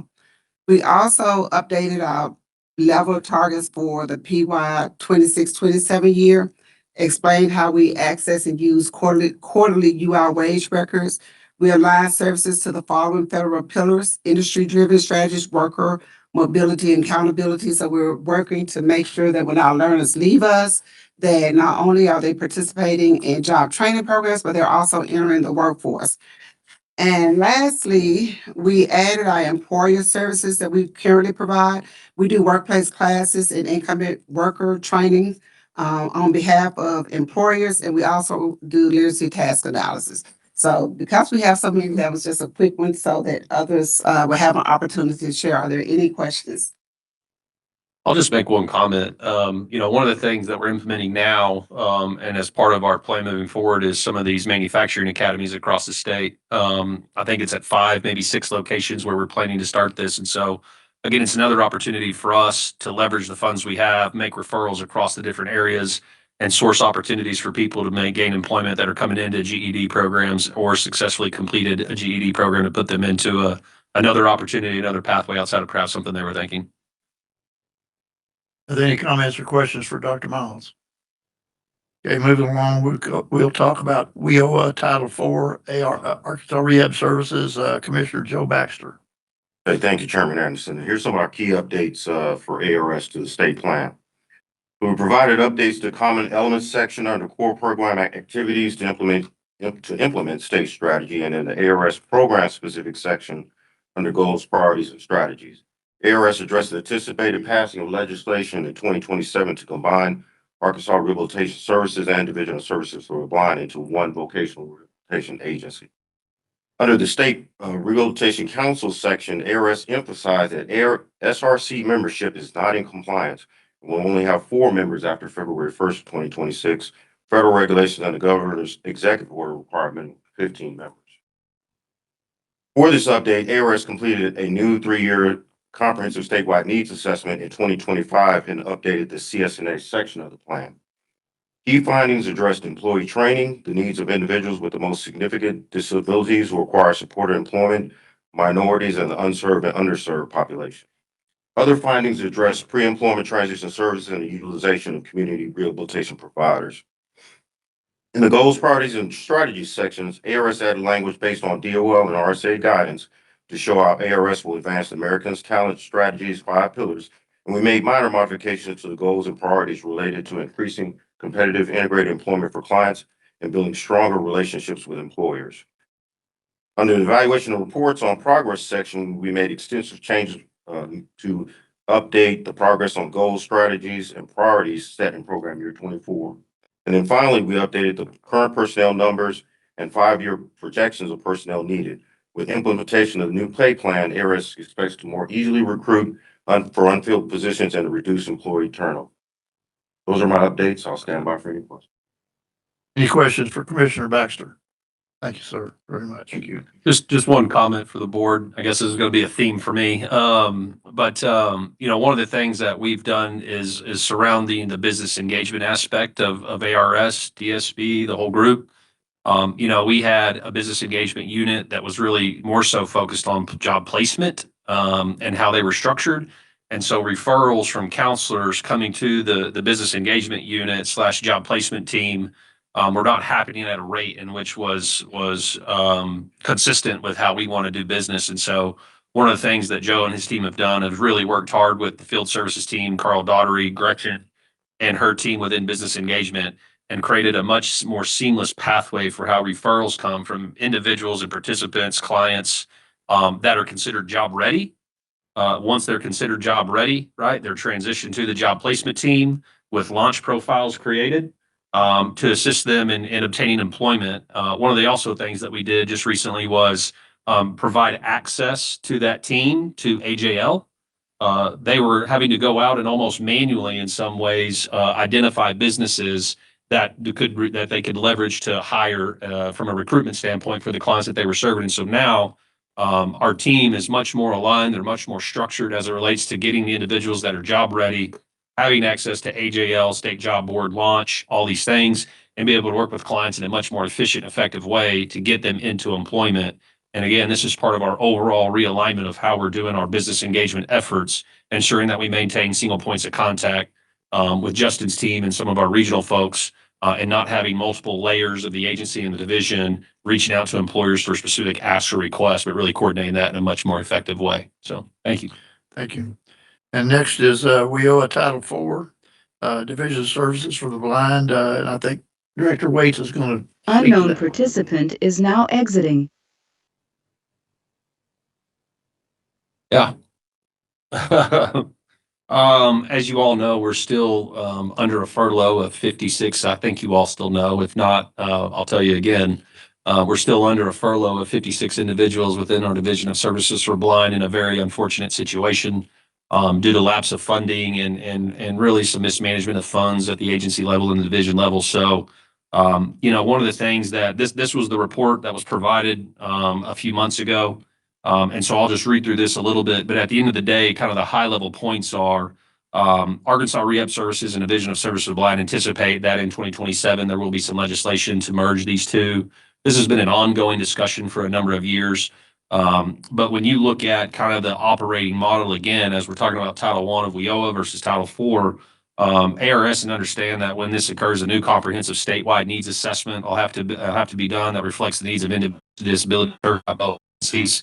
Understand that they'll have to, provide assurance compliance with the federal requirements that they will need to maintain regular contact. So there's the comprehensive needs assessment as well as the combining of these over this 2-year plan. DSB and ARS will have to need to be realigned with the broader Workforce Connections Division to maximize efficiency and effectiveness across the entire workforce development ecosystem. This comes back to the way in which we're structured today with 11 regions for ARS, 4 regions for Division of Services for the Blind, and within Division of Services for Blind, how they're structured from a staffing perspective with extra layers of middle management. For those of you who don't know, we actually put out a RIF, a reduction in force notice, about a month ago to right size the organization because our administrative costs have grown too high over the last few years and spent down some carryover funds to the extent that they no longer had them available. And so, we're realigning that division with kind of the regional broader structure, but also fixing some internal staffing structures. They had regional managers that were area managers that were within kind of the local office perspective, but were managing people across the entire state. And then you had other regional managers who were managing people in a specific region of the state and really duplicating a management layer. And so one of the things that we're working on now and throughout the next 2 years will be really redefining the structure of DSB, and then obviously this broader conversation that has to take place around the agencies and the combining of those. I can tell you at a federal level, RSA, Rehabilitation Services Administration, very much tracks our performance outcomes as kind of a combined measure. So one organization's outcomes and the other organization's outcomes both have an impact on one another. So they very look at us from a reporting standpoint in a combined structure. But again, it's going to allow us, I think something to the tune of 80-something% of the funds currently go to ARS, with about 15% of the funds going to DSB. And so one of the things that, I've been speaking to stakeholders about is the fact that this does not negatively impact any individual or client that's served by DSB. If anything, it provides access to perhaps more funding and more opportunity for the Division of Services for the Blind. So those are two big things that I know that are ongoing right now. The other thing that I would mention, and Joe, you may have mentioned this as well, but we currently operate 2 case management systems with Alliance as the contractor, and it's a Ware case management system. We have 2 contracts, we have 2 budgets, we have 2 bills. And so over the next probably 7, 8 months or so, we're going to be working collectively with that contractor to create one system that works with all that. Reducing the whole overall cost of that system and also reducing the duplication of effort within 2 systems to ease reporting, ease tracking, and really being able to refine kind of what our case numbers look like, how many case managers we have, what do those caseloads look like, and operate in a little bit different capacity. There's more to be discussed as it relates to the vision. Once the team gets back, we have a meeting tomorrow. Hopefully that will enable us to cross the finish line as it relates to some things that the RSA at the federal level wanted us to do. And so once we do that tomorrow, we anticipate our staff being back at the first part of next week. So thank you. Are there any questions for DSB or Director Waits? I've got one, yes. Had to finish eating. That was really quick. Do we know if this is going to impact the amount of caseload per caseworker? This structure going to address that? I mean, we kind of joke about how many cases they have. Hear how this might impact them. Yeah, I think on the DSB side currently, what the issue was, so ARS and DSB are a little different, right? On the DSB side, you had case managers had very few cases. I mean, single digit type numbers, right? And that's just not a full workload. On the ARS side, on the other hand, you had case managers who had 200 plus caseloads. And so, as part of our overall staffing model, we're working to prioritize regions that have higher caseloads in terms of our hiring. So when we have a vacancy that leaves from a counselor in one specific region, there's not necessarily a need to backfill that position based on the caseload and the demand. So we're taking that into account. When you start looking at the combining of the agencies, we very much still feel as if though we will have case managers dedicated to one or the other. But we might be able to cross-train and be able to have case managers that can dually function in that role to help, again, kind of be more efficient in how we serve that population. If I have a counselor in El Dorado who has, 67, VR kind of on the general rehab side, and I have, a counselor that has 12 Division of Services for the Blind clients, not sure if that's the most efficient way to operate and how can we cross-train and provide a single case manager to serve it across regions. But this is still in the development phase of how we want to structure the agency and the case manager roles, and how do we ensure that those folks have the ability to serve the blind individual in the community. It is a little bit different, and they have to have some training as it relates to that. But we have some really great partners around the state who are willing to help us through that process and ensure that any case manager that does work kind of dually enrolled or dually delegated to both clients on each side, that they have proper training in how to handle those individuals. Or Mr. Baxter, do you have an ideal number caseload for your folks? I'm gonna say right around 100. Most of them are carrying 150, 200 in some areas, some over 300. So getting us down to about 100. And do you see this alignment being able to help get you closer to that number? Exactly. But what he said, as far as the training is concerned, I'll be very concerned about anybody serving that population without the right training. So we got to focus on that first. Yeah. All right. Thank you. Thank you, Director Waits. The next on our agenda is Supplemental Nutrition Assistance Program, SNAP and ET, and Mr. Chris Holder from DHS is joining us virtually. Thank you. The overview of the SNAP agency program for this year is we are moving away from a voluntary program. We're implementing Act 974, where we will be a full mandatory program starting as of April the 1st.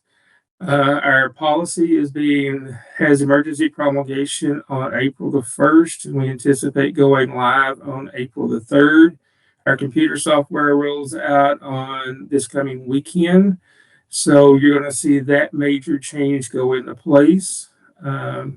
We also are under enhanced review by FNS due to the fact that we're going to the mandatory program, and we're meeting with them on just about an every 2 week basis to ensure that the mandatory program is going to be implemented correctly and the new population that we'll be serving will receive the benefits that they're supposed to.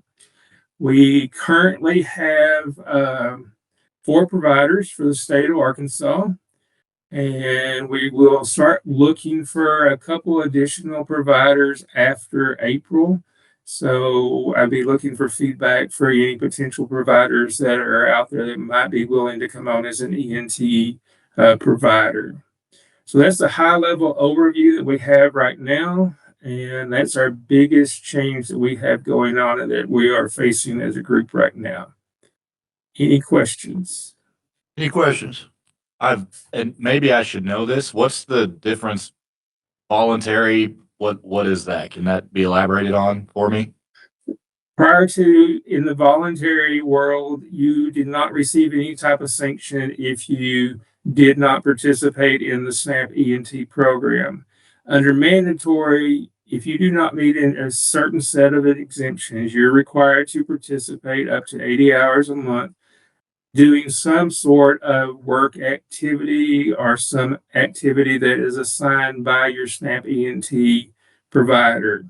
If you do not participate, then you get referred back to the county office where you can be sanctioned and become ineligible for the SNAP benefits, with a sanction period starting at 1 month, 6 months, and then 12 months. So whereas before you didn't have the sanctions and the negative effect to your benefit, under mandatory you will. So is that the work requirements? I'm assuming, am I understanding that correctly? Yes, that's the work Okay, requirement. thank you. Yep. Gotcha. Thank you very much.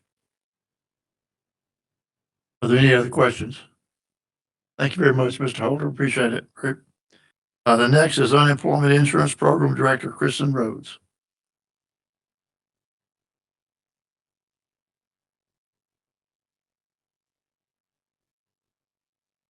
Oh my gracious, I don't know if y'all want me to have 2 microphones. Good afternoon, Chris Rhodes with the Unemployment Insurance Reemployment Program. I'm having to train myself to my title. So we have had several changes in the unemployment insurance program. One of our federal mandates is to double down on the integrity of our program, which we included in our updates to our state plan. We also want to continue to partner with all of our lovely partners here with the WEO Estate Plan. Our goal is to go along with the combining into one state agency and make sure that we are referring the lowest hanging of the fruit of the people who have recently separated from employment and making sure that we're giving them to our partners to make sure that they get all of those supportive services to most quickly return to the workforce. We also want to make sure that we're supporting our partners and giving them all of that wage information so they have good success statistics to be able to show that folks are entering the workforce. Also over the new hire program and making sure that we're also making that information available. We're also partnering with the data team at OST. By January of 2027, we have made the agreement to include date of birth on wage records to be able to better match with education records to be able to help with that success statistic. And we're working towards being able to include SOC codes for individual types of employment on the wage records to be able to have that true longitudinal data on wage records for success. So those are goals of ours this year. So those are the changes that we made in our state plan modifications. So any questions on any of that? Any questions? What is the new hire program? Oh, so, yep. So we are required, all employers in the state of Arkansas are required to help find non-custodial parents. They're required to, within 5 weeks of employment, to notify our organization that they have been hired. And we use that information not only to look for fraud in the unemployment insurance program, but we can also use that for success statistics to show the quickest way that someone has returned to work. That's but again, that was instituted to find non-custodial parents for support, but we use it for other things. But that's one of the things that we're over in the Tax 21 system. Yes, sir. Any other questions? Has reemployment completely shifted to call center?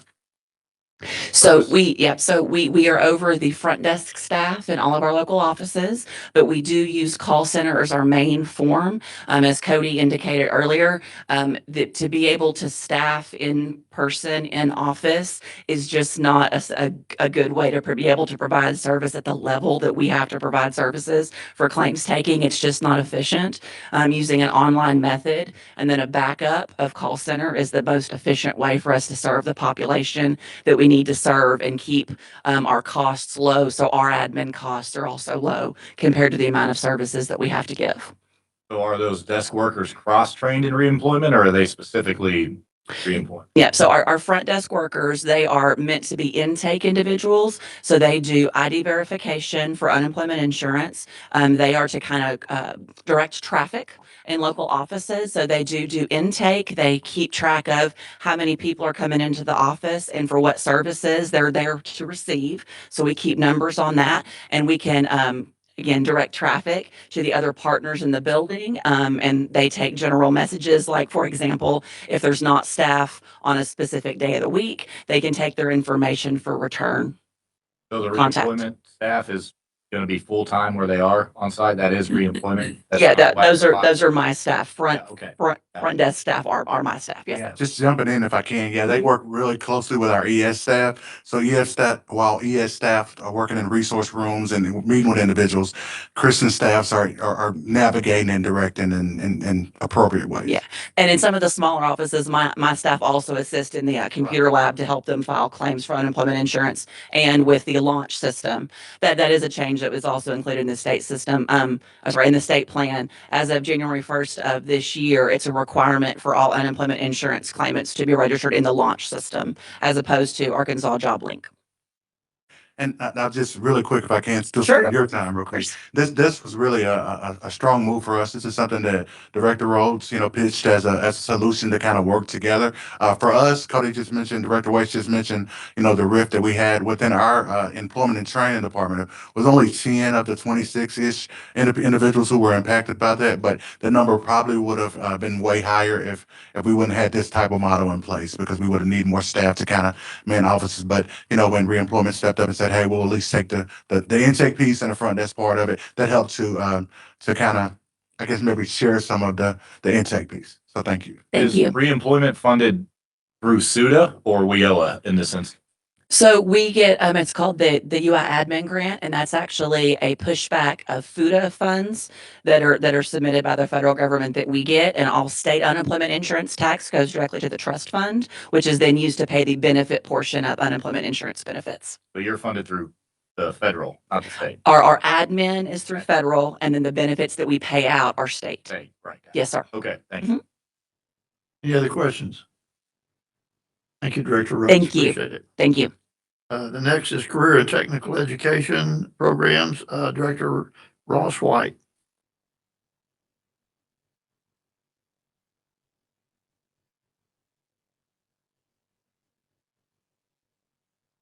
Good afternoon. Well, I'm the Director of Career and Technical Education of the department, so I'm kind of the new to the group in regards to how it fits. May give a little bit of more of our why we see this as the benefit, and then of course we'll take any questions specifically about the Perkins piece of this. July 1 of 2025, the state of Arkansas entered into a new Perkins 5 plan, and this plan reflected the LEARNS Act that was passed by the governor, pieces of the Access Act that were just becoming into legislation, and then the opportunity to have alignment across our state with the governor's workforce piece. We look at Perkins as a piece of building talent, and WIOA connecting that talent to jobs. Perkin 5 focuses on career and technical education and developing programs in our schools and colleges that prepare individuals with the skills and credentials employers need. And WIOA focuses on helping individuals access training, overcome barriers, and transition into employment. While they have different roles, they are designed to work together, and our plan intentionally is to align them. Both Perkins and WIOA share the same core priorities of in-demand career pathways, strong employer engagement, and measurable outcomes like credentialing, employment, and earnings. So we're not just aligned in strategy, but we're aligned in outcomes. The strongest connection between the two is the career pathways. Perkins supports the design and delivery of success-ready pathways in high-demand, high-wage fields for our education systems. WIOA helps individuals enter and complete those pathways by funding training, providing support services, and assisting with job placement. Perkins is delivering the pathways, and WIOA is helping people succeed in them. We're often serving the same individuals at just different stages of life. By coordinating our efforts, we create smoother transitions from education into workforce and reduce the duplicative services. While the funding streams remain separate, we intentionally braid them together to support a unified strategy. This combined plan allows us to not operate as separate programs, but as one coordinated system, moving individuals from education to employment while meeting the needs of our state and aligning with the governor's workforce strategy and the American talent strategy. That I'll take questions. What are your questions there? Any questions? Thank you, sir, very much. Appreciate it. Last on the modifications is Office of Employment and Training Programs, Director Eddie Thomas.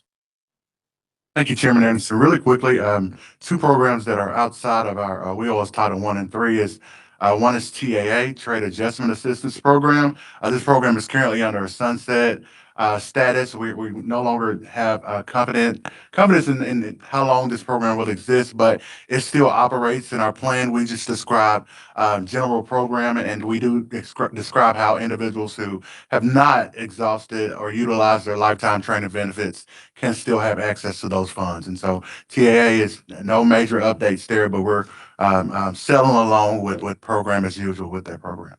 From JVSG, which is our Job for Veterans State Grant Program, one of the things that was significant in its new structure is that we took positions that were once called DVOPS, Disabled Veterans Opportunity Programs, employment specialists, and then leavers, which are local veteran employment representatives. We took those positions, which were once broken into two separate positions, and made those consolidated positions. And so 12 staff or so that are within our local offices now perform both functions. They are equipped to do both employer engagement and outreach and case management with veterans. And so one of the things that we specifically speak to was that change in our positioning in order to kind of better serve both job seekers and employees. But in addition to that, we talked about a pilot that we're currently working with the VA and Transfer VR, which is a company that pretty much hosts the software for virtual reality headsets that we have within our centers. And so what we're doing through that project, we're working with employers and job seekers and transitioning service members to not only expose them to different career paths, but also to provide training opportunities through the VR headset. And so what we wanted to do to make sure that those was a good investment, we reached out to employers, or we are reaching out to employers and asking them to tell us what demand occupations and what skills are most important and what training programs will be most relevant in that space. And so we have three companies so far: Skippy, Gallery Support Innovatives, and TrueFab that have agreed to partner with us in a pilot to try to see how that goes. Employers tell us, hey, this is what we want, this is the type of training we would want an employee to have. That training transition member or vet goes through their training using a headset. And from there, we connect them with any additional occupational training skills through colleges and other institutions from there. And so those are kind of a few things that we want to share about TAA and JVSG. Title I and Title III, I think we're gonna slide into that in a few minutes, but we didn't want to separately have that as a line item, so we've been talking about it for the last 2 hours. Any questions for Director Thomas? Quick, do we still have anybody on TAA in Arkansas? Director Moore? Thank you very much. Okay, moving on, I'd like to stop and thank all the partners for their hard work. The modifications before you position Arkansas to better leverage technology, expand access to services, and ensure consistency across the state. So thanks for all your hard work. I know it was difficult, and appreciate it, and it's going to position us to be a better state going forward in the future. Next item on today's agenda is our review of proposed waiver request. This is one of the most consequential aspects of the modification process. U.S. Department of Labor has made it clear that states should take advantage of available waivers and flexibilities, especially during the period of national workforce transformation. These waivers are not simply administrative tools, they're strategic levers that allow us to modernize service delivery, reduce unnecessary barriers, and create more unified and efficient systems. The waivers we're bringing forward today are designed to help Arkansas streamline operations, strengthen alignment across programs, and better meet the needs of employers and job seekers. They reflect both the challenges we face and the opportunities ahead. The board's role is critical. Your review, your questions, and your approval ensure that Arkansas is not only compliant, but also competitive. States that embrace flexibility will be the states that lead. Today's waiver discussion positions Arkansas to be one of those leaders. Now I'd like to invite Director Thomas and Assistant Directors Cook and Moore to continue with this presentation. Thank you, Chairman. We know that this has been a in-depth conversation and the waivers, we won't bore you with all of the details of what's in the actual document. Much of what you see are required elements that have to be included. We'll walk you through what we're asking for, potential outcomes from those, and then we'll open it up the floor for additional conversations. Waiver one is titled State Board Acts as Local Board. We've talked about this extensively. Ultimately, what we hope to do there is to reduce administrative and operational costs and ultimately realign state efforts. Ultimately, what this looks like, I know we've talked about throwing out a whole lot of terms, single planning region, single area state, and so forth. What this does that we may not have talked about really in depth about is that while it does dissolve local workforce development boards, it does not dissolve local workforce development areas. All workforce development areas will exist as they are now. There will be 10 areas that will still draw the attention. They will still receive their own allocation of funding. They will still receive services. We feel like each of those areas will have access to more training dollars through this model. But ultimately, the local board will dissolve, as I said, and the state board will take on all of those functions. If you see within the waiver document itself, it talks about any steps that we've done so far to remove this as a barrier. We've talked about that. We've talked about duplication of services. We talked about high operation and administrative costs and some of the things that factor into that. It also asks us to describe the state strategic goals. We talk about how we approach and will approach our model, our staffing model on serving individuals through a workforce connections, workforce center model that would condense and compile all services under one roof, under one policies, and under one vision. And then also it talks about, it asks us to identify any regulatory or laws that prevent this from now. That piece we're still in development with our legal team. I know in some of the language we hear, we'll have to kind of go back and expand a little bit on that. Our legal team is going to vet that to make sure that there aren't any applicable laws and legislation that we'll need to address through this. But ultimately, that's that waiver. Again, I can go more into depth if you would like me to, but we've described, that in depth throughout most of the conversation today. Any questions about waiver one? Quick question. One thing that, a point that applies to all waivers, I guess, is this going to define what this looks like during implementation, this waiver request, or do we then have some autonomy about how we go about implementing it? Yeah, great question. So it just gives us the ticket to move forward in that direction, and then we build from there. Okay. Yes, sir. So that was applicable to all. This one specifically, I think it would be considerate, if not wise, to understanding that we're dissolving the boards, still maintain to make sure that each region or area feels like they have a voice. So whether that be via board appointment, committees, some way, I would still like to make sure that that is considered whenever we do follow through with this, so that Southwest or whoever does not feel like they don't have representation in this conversation. I think that comes back to the business council idea, right? And like how we would want to structure the board, and however that may look in the future with, representation from, a chair of each of those business councils or what have you to be a member of this board. Ultimately, just kind of conclusion there, based on early projections, we see this waiver shifting about $6 million more into the hands of participants and students who need our services.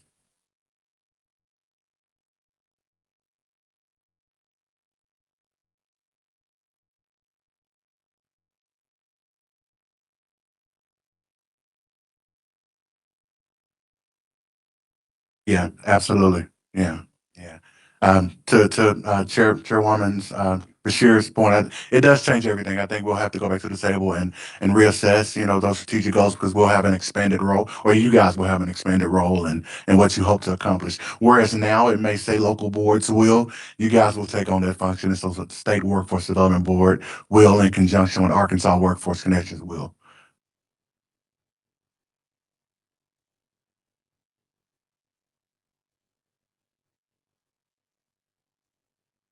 this is a good thing or a bad thing. My biggest concern is, you know, we're seeing all this information on the same day you're wanting us to give permission to get the waiver. And I've got more questions now than I did because every time Miles says something, or just like Miss Becky talking about the strategic plan, you know, we have spent, I could do, where's Sharice at? Oh my God, the hours we have spent putting all of that together. You know, and this, all of those moving pieces, puzzles, you know, so, I mean, it's a big ask. I think one thing I want us to remind is, and to your point, is we're just going forth with putting it out for 30-day public comment, right? So like if your approval today isn't of the plan itself, it's of the position to move forward and putting it out for the 30-day public comment period. So we have the next month or so to kind of dive into any details and questions that you have, get stakeholder engagement, bring that back, and then have kind of the more robust final, not more robust, but a final conversation around impacts, process, implementation, all that stuff at the next board meeting that we have in about a month from now. That's a good point. What we're doing today is we're trying to move this forward, move the ball forward. And we'll have plenty of time for public comment and all different questions, and be sure and write your questions down because I'm sure we'll have a ton of them. And hopefully we'll have the right answers for you. Okay, Eddie? All right, so waiver number 2 addresses the flexibility to reallocate funds across local workforce areas. Currently, when we recapture funds from one local area that didn't obligate or expend all of their funding, we are limited in our reallocation methodology to the same proportion as was in the initial allotment. So this waiver would give us flexibility to add additional consideration factors when we're making those reallocations. Some of those factors could be demonstrated need and ability to spend the additional dollars, because sometimes we give extra money out and they're not able to spend it in every area. Another factor could be alignment with the state's economic priorities and performance. So this would help us ensure that the programs that are consistently delivering high quality, high performance services are given extra consideration for the reallocation of those additional dollars. Any questions on this one? If I'm reading between the lines correctly, waiver 2 here will also benefit in economic development conversations when recruiting new companies, because we can be very reactive with, say, a new large facility that needs 100 trained people in a certain region that maybe before we didn't have hardlined in. So this will allow us to be more malleable, more reactive in those instances to win potential economic development. We can definitely be more agile and responsive to the needs. Yeah, interesting. Okay, thank you.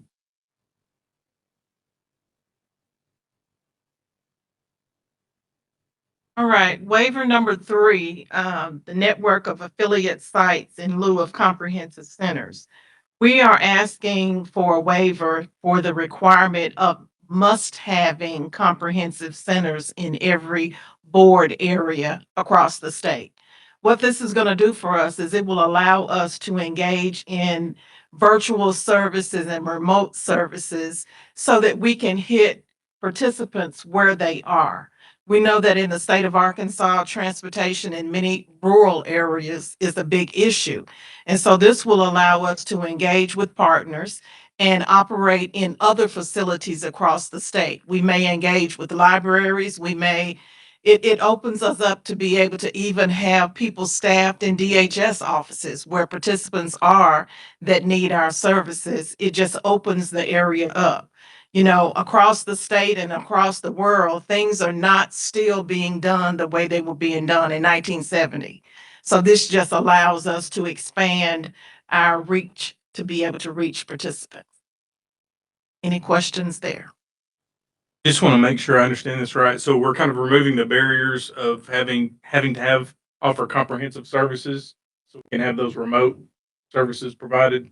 Well, it's opening us up to not being limited to having comprehensive centers across the state. We'll be able to engage and have more places across the state where we're able to offer services to participants. the less administrative burden across the state, right? Yeah, Lynn, the way I would help cage that too is, right now, every area has to have a comprehensive center. So every partner has to sign an MOU. They have to be a part of the infrastructure funding agreement.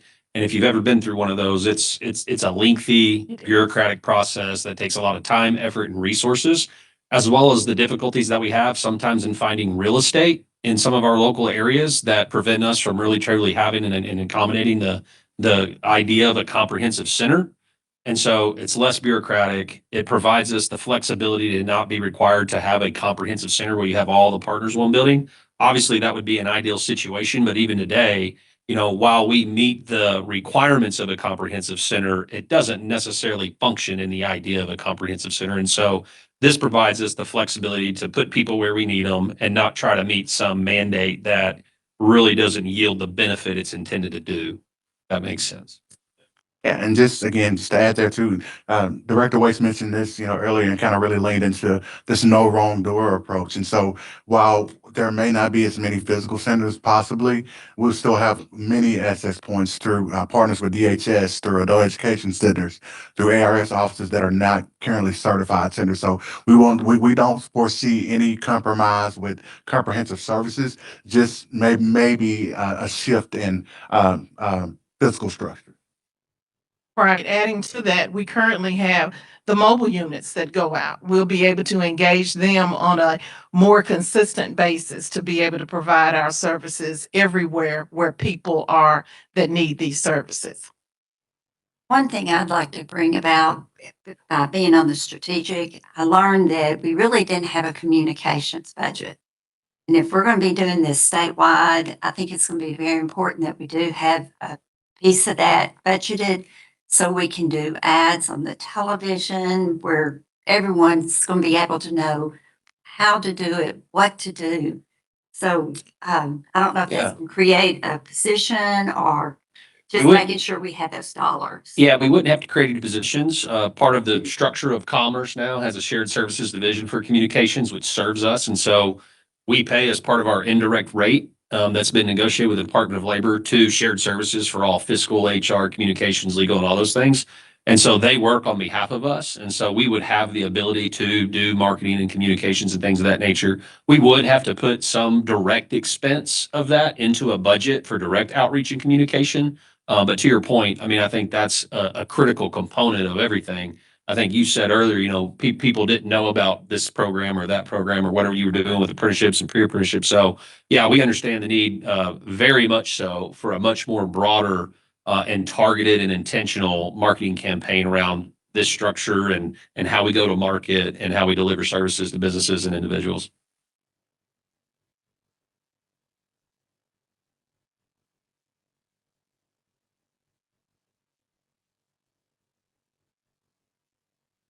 About the flexibility for the funding, the last dollar in requirement for training and supportive services. So currently, before we can spend any WIOA dollars on a participant to go through training or supportive services, we have to document that they're unable to obtain grant assistance from any other grant assistance source. So that includes Pell, that includes state scholarships, things like that. And the intent is to obviously maximize our WIOA dollars, but sometimes it can unintentionally create additional barriers and administrative burdens. It can delay training enrollments and things like that. So giving us the flexibility to not have to document that and or to use self-attestation to kind of support that requirement is what this waiver is about. We hope that it's going to lead to more rapid training enrollments and remove procedural barriers that prevent individuals from advancing through rapid upskilling or reskilling opportunities. It also shifts the system from process compliance, which is Director Waits' favorite thing, to results accountability. Instead of measuring success by how thoroughly staff document a funding sequencing rule, the waiver emphasizes measurable outcomes, completions, credential attainment, employment, and wage gains. Any questions on this one? How many people fall into the category where they're not eligible for some of these other dollars?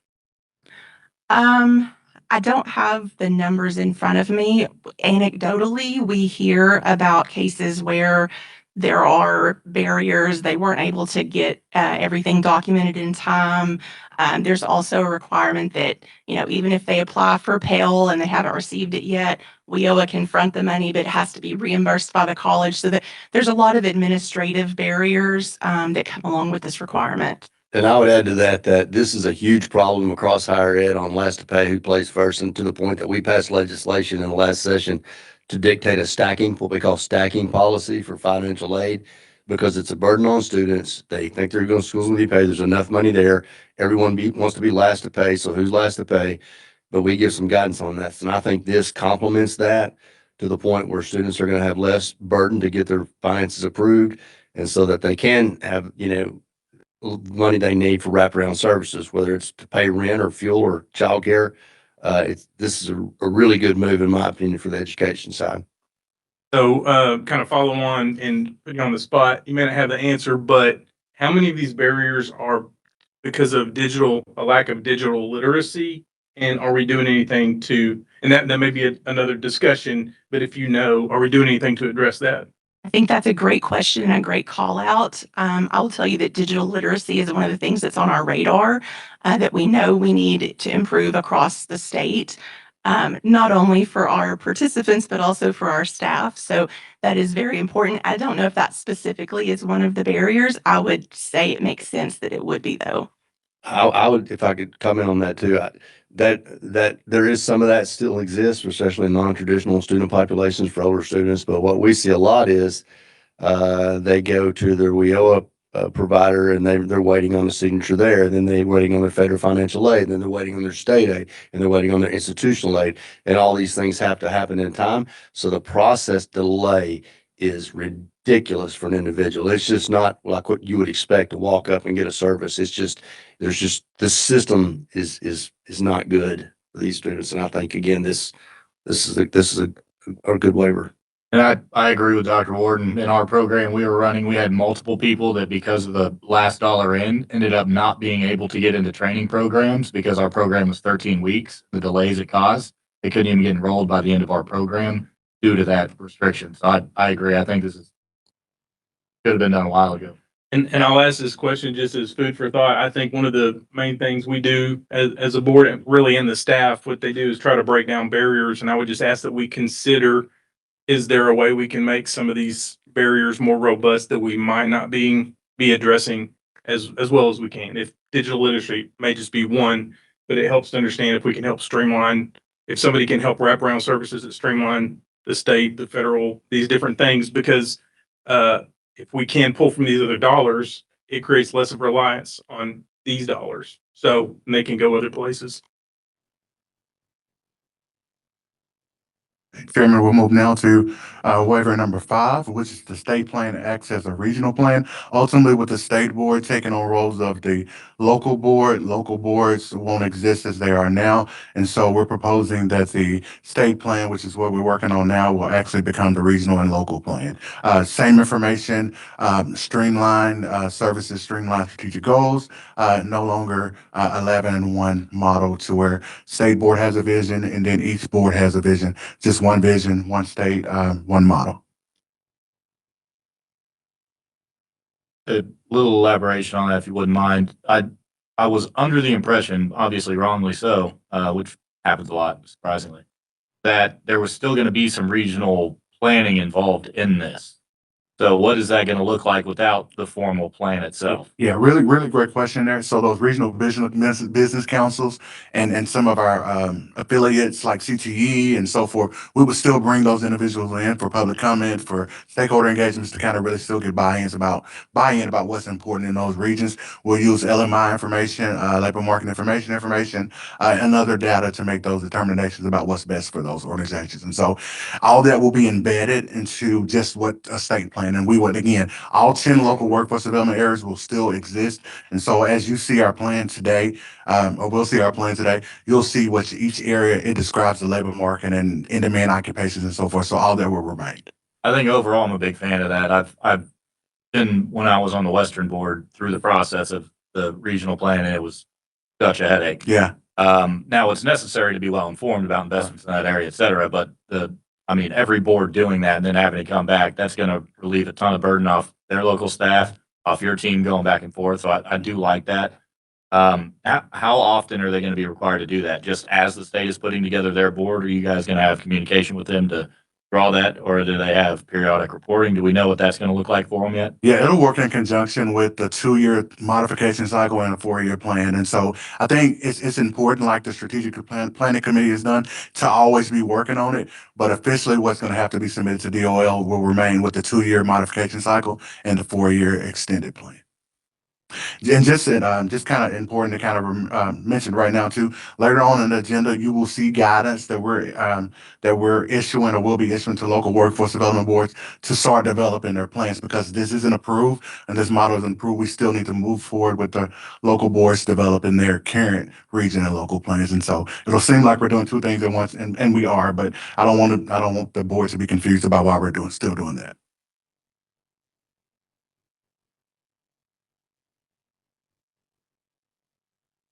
All right. They were waiting on me to say. I'm sorry. Fixes state board composition. State board composition. Thank you. That's me again. Thank you. So state board composition, we talked about that a little bit. In the waiver request, we talked about the opportunity to have more flexibility outside of what's currently written. The state board composition now and regulations describe a specific percentage that has to be workforce, has to be representatives of the business and so forth, state government agencies and representatives of state level programs. Most of that will remain, but to Director Waite's point earlier, we want flexibility on how that's described, who can be on the board. Flexibility also to allow us to merge this board maybe into a model with the Career Education Workforce Board, and to also incorporate the Governor's Workforce Cabinet into what we feel like would be a comprehensive board based off the governor's visions and so forth. And so we're asking flexibility to kind of stray away from the rigid restrictions that are now established by DOL. Quick question. I know Mike has spoken to this a few times, that he wants launch to be something regardless of politics and who's in office. How would we see a potential change in leadership at the governor's office impact the workforce cabinet and the planning and all of that? Have we thought that far ahead? Have we not dug in? Have we dug in? I don't know. Yeah, I'll hand that question off to.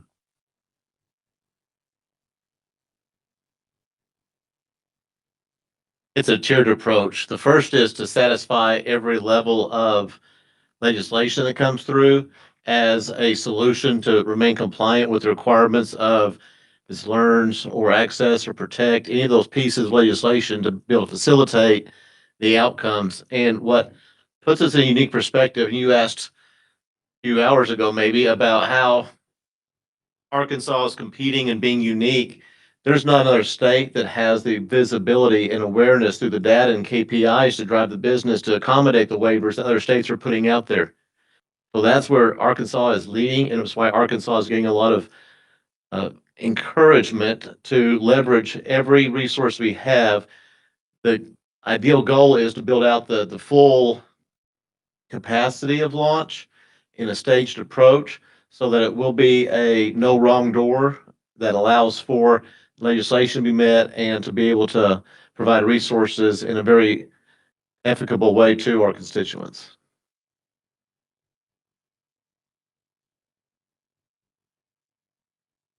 And two more, one that's a new one, and then a newer one. And so we'll do Rev 7 now.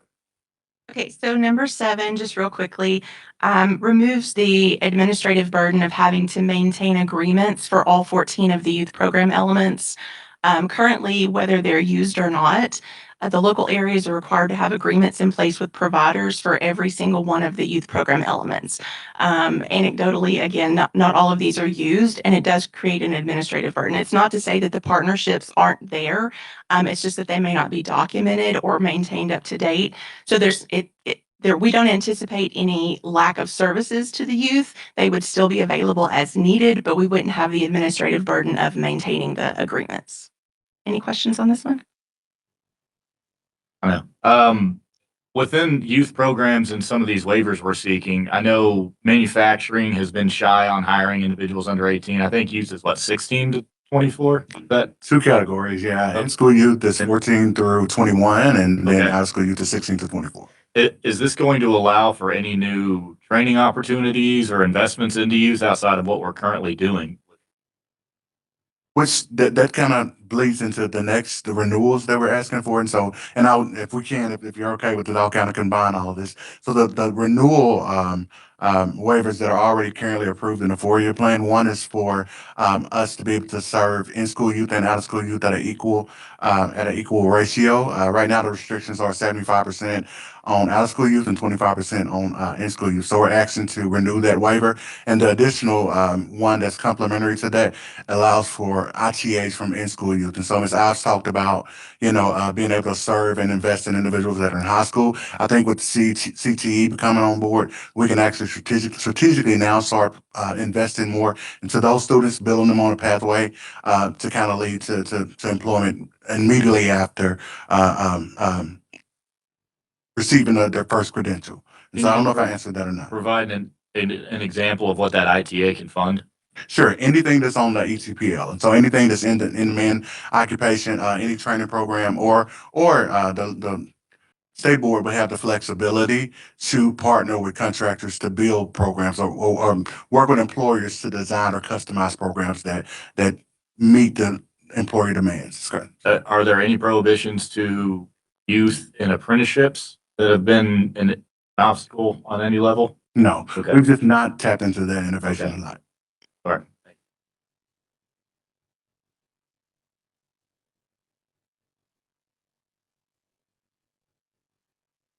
Okay, are there any other questions that the board has for any of the presenters?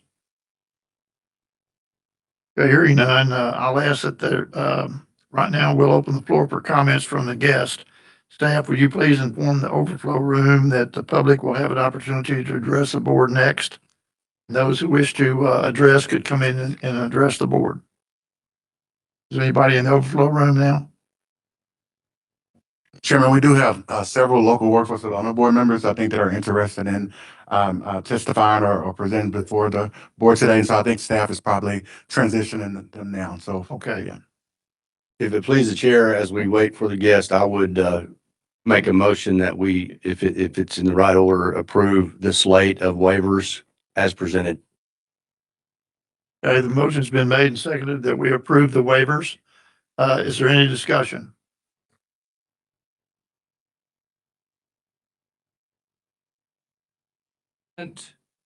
Find that in the motion.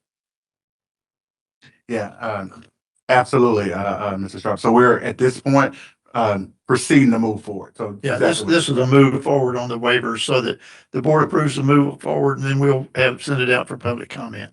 So Mitch. any other questions? I have a comment or just an observation. Since you have opened it up to the public and they're standing out, do you not feel we should hear their comments before putting it to a vote? It'd be different if you hadn't opened it to the public, then the motion be made, but it's just observation. I would like for the motion to stand, but I before a vote was called, if they wanted to hear comment, that's fine. But I think the motion was to approve the submission of the request for the waivers. Okay, so the motion is to approve the request for waivers and they can still have their comment after that. So the motion's been made and seconded. All in favor, say aye. Opposed? Aye. Aye. Okay. The motion passes.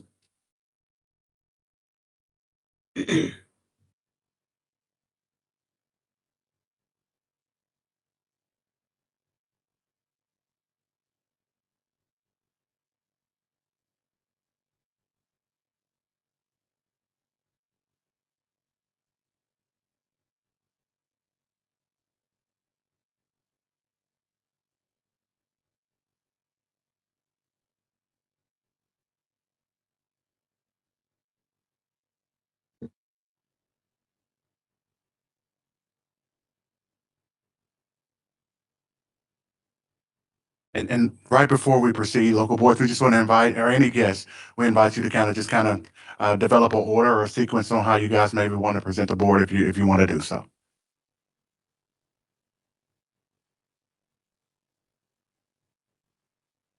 And if it pleases, I'd like to make this just a comment real quick. I think over the last few years, we've been working really hard with the executive directors on a number of different things. And obviously this is a conversation that, is impactful to the entire system, including, people that I consider partners and things of that nature. And so, I've always appreciated the discussions that we've had and the open and honest dialogue. And this is something that certainly is going to have some discussion around it as it does change an entire system. And so I just wanted to make those comments to the team and to our partners here from the local boards. Again, I go back to some of the comments that we made in the beginning, which was, a lot of this is an operating model. I think we really have some of the best executive directors in the country that operate some of our boards here. And the operating model is simply something that prevents them from doing some of the things they can do. But again, I think the model stands as an opportunity for us and the flexibilities that we have today to really move something forward. So just want to make some comments on behalf of this team here before they make some comments to the board.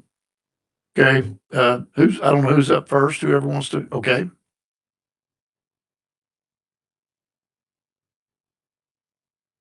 Thank you. Thank you. Hear me? Okay. Thank you, Chairman and members of the board, guests. I'm W.J. Monagle. I'm the Little Rock Workforce Development Board's Executive Director, and I've been in that position for over 18 years. And just wanted to come and say, echo what Mr. Waits is saying, is that I harbor no ill will or acrimony towards members of the staff here. I appreciate that you've studied this issue, that you've jumped on a certain direction and that you're going in that direction. And I understand and appreciate that process. We have to do that at our level as well. However, I do want to point out some things to the board that I think that they ought to take into consideration before going in this direction. And I myself am not sure that this isn't ultimately the best direction, or at least the direction. I'm not sure if what has been put on paper here today as the ultimate goal is where we need to land. But I'm like you, been made aware of this meeting yesterday afternoon. I'm not sure when you were made aware of it, but I'm still trying to figure out things and do the best I can with determining what has been said that I think is proper and right and moving in the right direction. By the way, do I have a time limit? You probably, I'll tell you what, Yeah, okay. Well, as soon as I hear the orchestra playing me off, we'll go with that. I do want to say that, Cody presented the case for a single state entity or board. And, in doing that, he sort of portrayed the current situation in the poorest possible light possible, saying, basically establishing the need for us to make a change. And I appreciate that. There's some issues and some problems that we need to address and fix. However, many of those issues and problems were of the state's own creation and making. And I'm going to talk to you with 4 or 5 examples of that.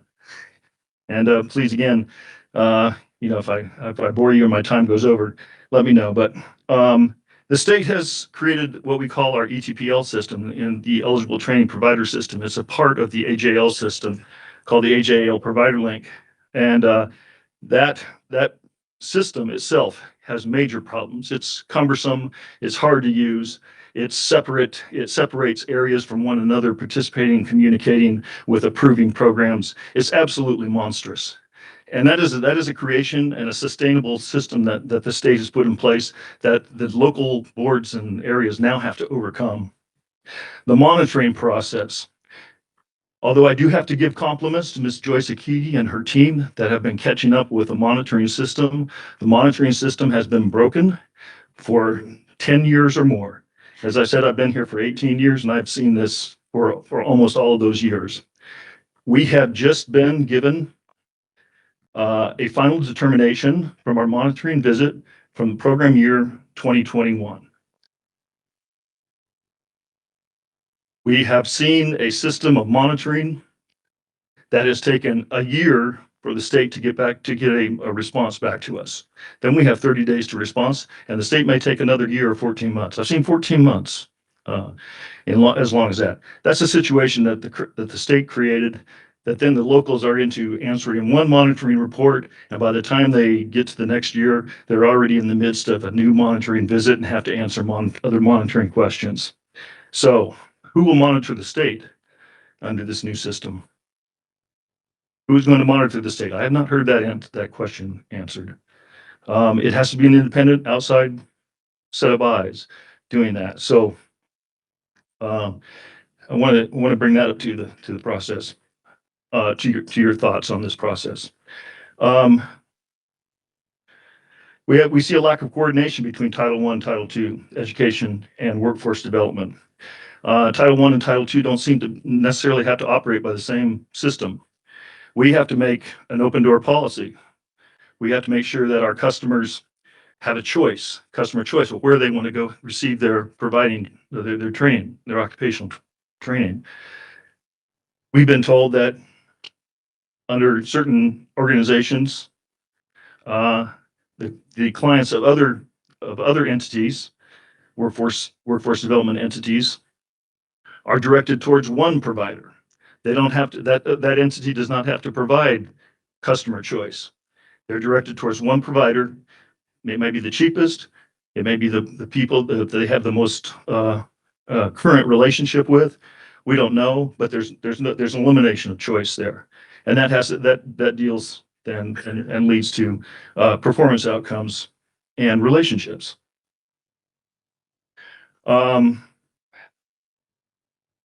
Having Pell Grant and other funding coming first, and that's one of the other issues that I want to bring up.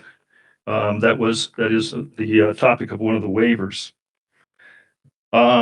It's nice that that the state is finally recognizing, once it's on the cusp of taking over operations, that is finally recognizing the encumbrance that has been made upon the local areas, even though for however many years we've been complaining about that. That's just one of the examples.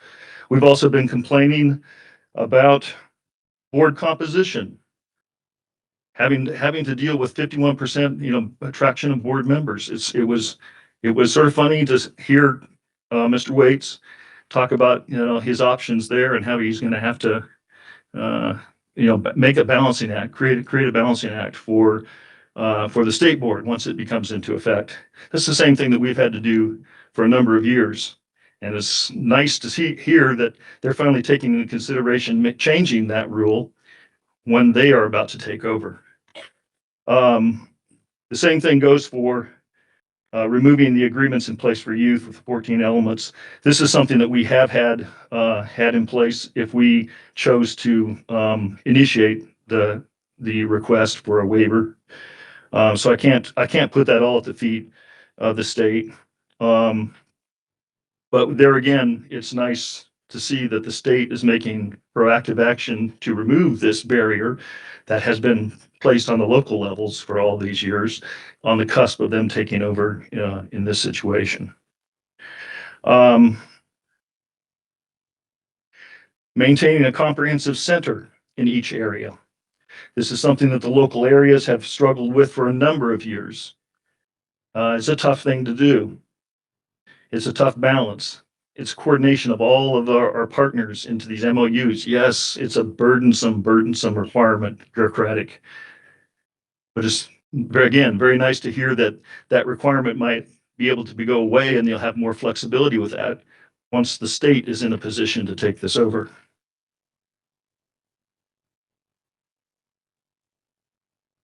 I have my time yet? No orchestra is playing yet, so I'm going to go on.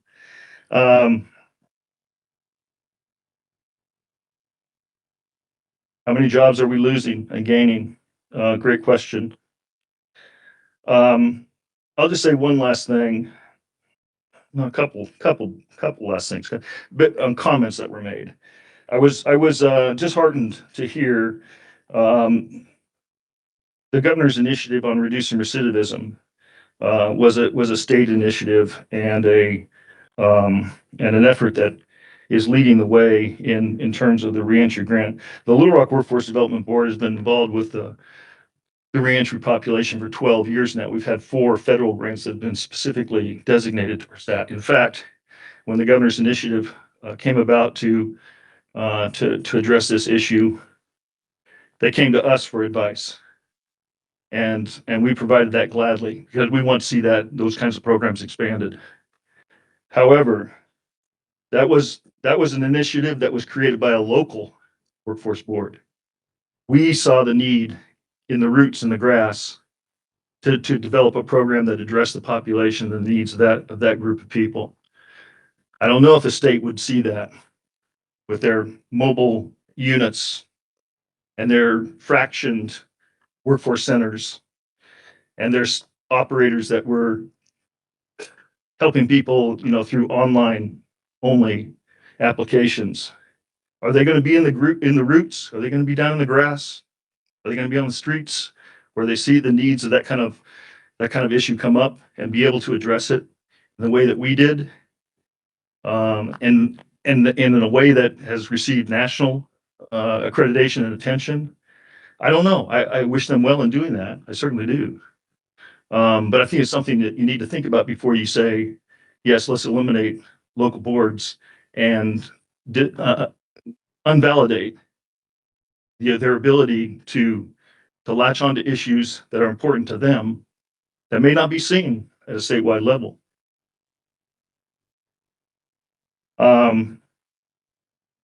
There's one other comment that was made about bad money, WIOA being looked upon as bad money. I'm not going to identify another organization that we hear of having a reputation being looked upon as bad money. But there's an organization at the state level that I will tell you, I'm not going to mention what it is because I think that'd just be too catty at this point, but it's very much looked upon as bad money. So I think the state needs to look inside, before they repeat accusations that local boards and local efforts is just an investment in bad money. Thank you. Thank you, sir, very much. Okay. Yeah, I'd just like to make a couple comments to that. I'll start with the end first. The comment about bad money was not our comment. That was a comment from a private sector company. So just want to address that there. As it relates to boots on the ground and being able to be in the weeds, this structure doesn't remove that local presence. It still includes, individuals working in communities at local offices. It changed the structure and the oversight of some of those roles. So we'll let that stand there. As it relates to some of these other kind of topics that we've discussed around now that the state's realizing this, we're doing this about it. As the state's realizing, that these have been issues that have been surfaced for many years and that we're doing something about it.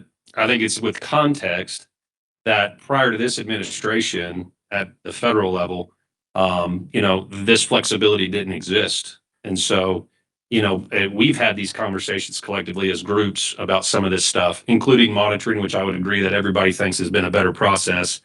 And how many monitoring reports did you have versus then versus now? And I think some of that stuff we really worked hard on as a partner of you guys to try to do that.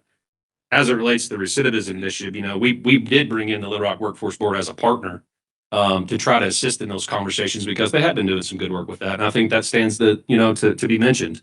But I think to say that Title I and Title II services aren't collaborating, my two directors are here and we talk every 2 weeks on certain things, and certainly at a local level, there's probably room for improvement. But I guess I would just say that, some of these things that we're talking about that were recognized, whether it's comprehensive centers or the last dollar in, the flexibility for us to make those changes hasn't existed until now. And that's obviously another reason why we're doing this. It's not because it's, as presented, it sounds like it's because we're hoping to kind of change the structure and move to this new model that now we're doing it. It's really more about the timing and how the structure is playing out and the flexibility that we're getting at a federal level versus what has previously existed before. So thank you. Tom, may I comment? Just one comment. I fully support this change. I've been working as a member of a workforce local board since 2006. And I've experienced the handcuffs of this process that you all have been, that you have felt. And I certainly don't want my support of this to be felt like an attack on your work. What we have is we have good people coming to work, trying to do the right thing, who are getting beaten by a bad system. Good people get beat by bad systems every day. And we have an opportunity, and we're doing with expeditiously to improve a system to hopefully ultimately remove some of the burdens that you described that you have now, to do more and better work and more direct service to help more people. Freeing you up from a plan, freeing you up from these burdens of like trying to put together that local one stop or trying to put together that workforce center and having to deal with FAFSA issues and last to pay. I truly mean that and I mean this, I hope and pray that at the end of the day, this good work you're trying to do, are you able to do more of it? I think that this gives Cody the flexibility so that those of you who have people on a waiting list, you're able to serve more of those. We're able to move those things around. So I want to go on record as supporting it, but also appreciating you for the work, and hopefully as we come through this, because the details aren't designed, that you are enabled and more empowered to help people in more and better ways. And I mean that with all my heart. Thank you, Dr. Warden. Okay, who's next? Okay, please identify yourself and what agency or what group you're with, please. Thank you, Mr. Chairman. My name is Joe Willis. I'm the director of the Northwest Workforce Board. So I'd like to approach this from a different angle because I think trying to say, well, this is what's handicapped us or this is what's made it difficult for us only kind of feeds the narrative, sort of makes your point that we can do this better. And so I'm not sure that I want to approach it from that way. I do think it's helpful to understand some of those limitations. And I think to your point, sir, that you just made in a broader picture is that if we at the local board level had these flexibilities, then you might see an entirely different set of data points. And that's the unfortunate piece of, I think, of this whole thing is that maybe it's timing, maybe it's a series of unfortunate events, but whatever the case may be, it seems to have aligned itself with a state, one local area. And oh, by the way, we now have all of this tons of flexibility to be much more efficient and do these things. So I'd like to make a couple of relative points. First is that we saw this dashboard and these data in February. That's the first we saw of it. And we were under the impression that this was going to be a back and forth discussion. We had some issues with those numbers. We felt like the data, there were some challenges with that. We thought some of the reporting was not entirely accurate. I don't want to get too much in the weeds, but it was driven by a number of fields that we report stuff up to. And some of those may have been inaccurate. Some of those we may have felt like needed to have given more weight in certain areas. And so this was supposed to be in draft form, not published, and we were going to have a lot of opportunity to give and take and have these conversations. I feel like, honestly, if that had been the case, you might not have seen a 75-25 number, which is largely driving a lot of these decisions. Like, oh my gosh, we're so inefficient here. We can go from 75-25 to a 40-60. So if those numbers had been what we believe would be more accurate, what if that had looked like instead of a 75-25, maybe it'd been a 65-35? Maybe even 60-40. And so you combine that with all of this increased flexibility. And I'll say one final thing toward that. There's a guy here I have a ton of respect for, Mr. Mike Rogers. And one of the things I've heard him say before is you can't give me a speeding ticket if I don't know the speed limit. I've heard you say that a lot, Mike. I've asked a lot over the last 11 years I've been in this role. What is the training versus admin benchmark? Is it 60-40? Is it 70-30? Is it 50-50? Is it 55-45? No one's ever been able to give me an answer to that. I came from the private sector background, so I had no idea what these benchmarks were. So I think without having some sort of a guidance or a speed limit, it's difficult for us to achieve it. Now, any reasonable person could say, well, come on, Mr. Willis, you can't expect 75-25 to be reasonable. And no, we don't, but we don't necessarily agree entirely that 75-25 is accurate. We think there was a lot of room for discussion about those numbers before you guys got to see it, because now the narrative is set. It's set. Frankly, it's set. You guys are looking at a 75-25 and up from that, and you're saying, oh my gosh, this is, the sausage is made here, this deal's cooked, and there's no real justification for us to continue those discussions. So again, not to try to explain why all of those reasons were baked into that 75-25 number. There are a lot of those. WJ mentioned a number of those, that challenges we have at the local level. And some of those can be fixed by a statewide model. But there are also a lot of those that could be fixed with a lot of flexibility at the local level. And you might have seen an entirely different performance out of the locals were we to have had an opportunity to say, to have availed ourselves of those waivers that you're now applying for. I'm not saying, Cody, in any way that you had those in your hip pocket and you were holding those until the state was ready to deploy. It's not, I'm not saying that at all. I'm saying if we were given a chance to operate under that model, I think you might have seen an entirely different level of performance. I'll say lastly, I don't think that it is practical in any sense of the form for us to be able to operate under that closeout schedule that you guys have published. And I'll say that with all sincerity. We operate these as businesses. We have employees. It's been publicly said that half the case managers are not going to be hired. I recognize that's not an exact number. That's an approximation. Can you imagine these conversations we're going to have next week with our entire staff? The very next day, they're all going to be out looking for jobs. And so we're going to be here looking at July 1 of 26 to June 30 of 27 with hardly any staff because they don't know if they're going to get hired. We know the Patty Methvins and the Liz's of the board of the world, those board positions won't be needed. They're going to be eliminated. So they're likely going to find alternative employment. We're going to have one-stop operators who are going to work for us internally. They're going to have to find other jobs. Case managers are going to leave. And so we're going to be facing the prospect of trying to manage this program for a calendar year with no staff or very little staff. And certainly you can't go out and hire anybody and then try to train them for a 1-year project and they not know. So I don't know what the answer to that is. I think that I just wanted to point that out to the state board for your consideration, that we're going to have to make some very tough decisions. And some of those are going to be how we navigate this. And I just don't see that it's practical in any sense of the word that we can effectively manage a Title I program for that next program year with a complete abandonment of staff, knowing that June 30 of 27, everybody's out, except for those who might get retained in some form by the state. So thank you for your consideration. I hope I'm not coming across as petulant. I just wanted to share what I thought were valid points for your consideration and an explanation of, I think, some things that maybe you might consider and evaluate those. Thank you. Thank you, sir, very much. Do you have any other speakers? Okay. Well, I want to thank you very much for being here and for presenting these points. I hope you'll put these in written form and submit them forward. And I think you make some very valid points, and we very much appreciate the opportunity to hear what you have to say. So thank you for being here, and we more to follow, as they say. Any questions or comments for that anybody would like to make? The board?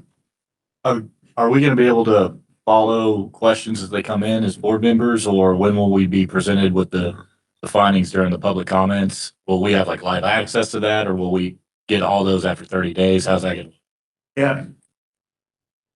Also, you guys tell us what you want on that. We originally envisioned it on compiling all those state partners writing response to those initial public comments and then compiling all those and sending them to the board at a specific time. But if you guys prefer to receive like maybe weekly updates on those or regular cadence, just let us know and we can accommodate that. Yeah, I think we've voiced it a couple of times. Weekly would be nice, so we don't get it all at once and then kind of reinvent all this with so much data to consider and all that. So yeah, if we could do that. I would say weekly is fine, but also understanding that inboxes get full and that kind of thing. I think as long as we have, in my opinion, the final compilation in advance where we have adequate time to review it, I think that's perfectly fine for me.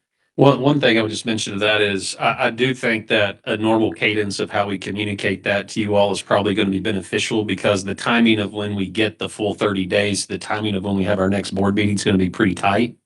So I think at some level we could shoot for a weekly update on questions that are submitted. For the ones that are submitted that we've already responded to, we can include those responses. And then for those that we haven't, obviously we'll indicate that. And then we can try to do that every single week at a Friday, before the end of the day on Friday, so that there's time to review them as we move through this 30-day process. I think the only ask that we'll have, this is in line with what Director Weiss is saying, is that state program directors will need just a little time to write a response so that you can have the data that you need to kind of address whatever the question is. Karen, did you have a question?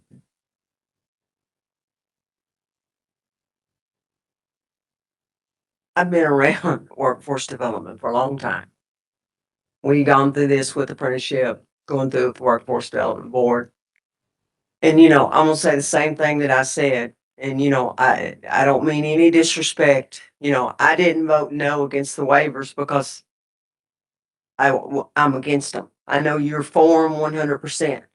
I don't know if I'm against them or if I'm for them, but I don't know enough to even make an informed decision.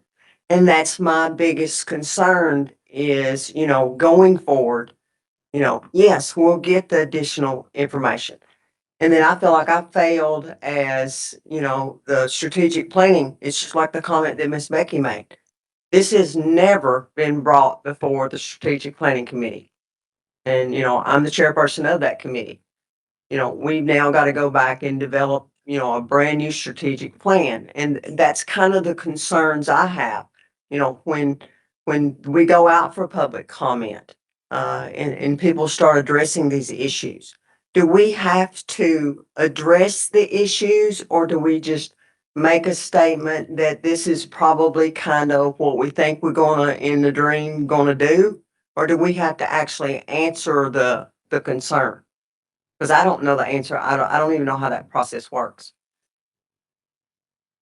Yeah, the design of all that is to gather that feedback and to consider it in the final plan. And so, local board X writes a comment, we address it. If it's a question, if it's a public comment, we write a response to it. If it's something that the state board comes back and say, well, we shift a strategy because of this. This is something that's important to us. That's a good point there. Then we shift the narrative in the plan because of that. And so we state staff write the initial response. State board comes back when we meet and say, no, we don't like that, or we like that, and that aligns, and then we shift so that the final narrative reflect what happens or what needs to happen. Well, prime example, he was talking about the staffing. If I told my staff when I got home this afternoon that next year, 50% of y'all are gonna be gone. Well, in 2 weeks, I wouldn't have any of them, especially with the job you think about, that.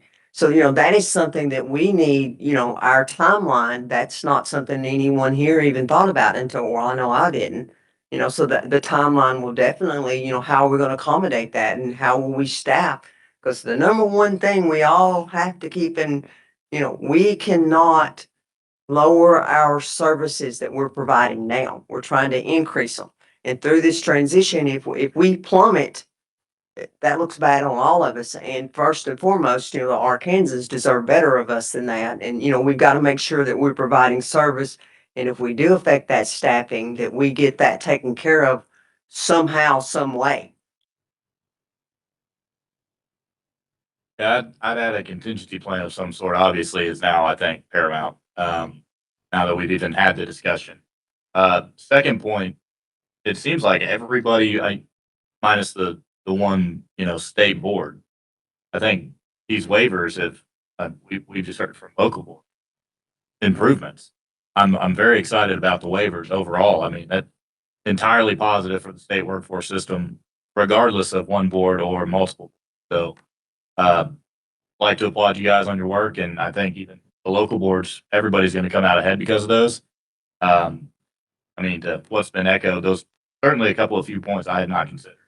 I'm glad we did get to hear from them, to chew on some of that stuff, considerations maybe I hadn't thought of. But one of the important takeaways I did want to share is it felt like a lot of these waivers we're seeking, we're headed in the right direction, and those will positively impact the workforce. So that was a really good takeaway. Yeah, one of the things I'll say, then, and I think a lot of great points have been said. Many of you guys know, I work for a local workforce development board for the bulk of my career. I just recently came to the state, well, not recently, but less than 5 years ago.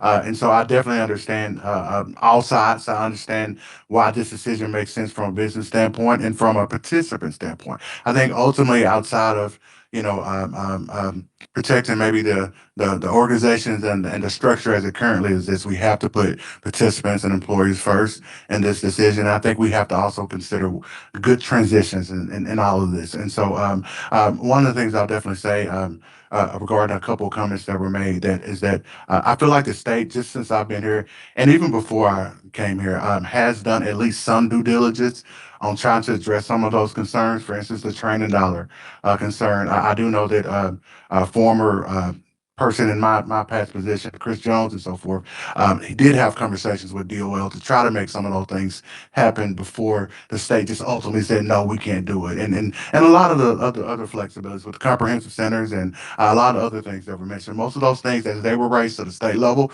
we advocated to the federal level, and either we were told no on those things, or either it just wasn't a plan forward on those. And so a lot of what we're doing now are things that we've tried to achieve over past directors, Dr. Childers, Archie Williams, Secretary Bissett, and so forth. These are things that have been in play for several years. Now it's just a time where the feds are saying, "Hey, we are incentivizing these flexibilities, and they're encouraging us to kind of take advantage of opportunities because they see the results and they see outcomes, and not just in Arkansas." And so, local workforce development boards. I'll say this from a peer-to-peer standpoint.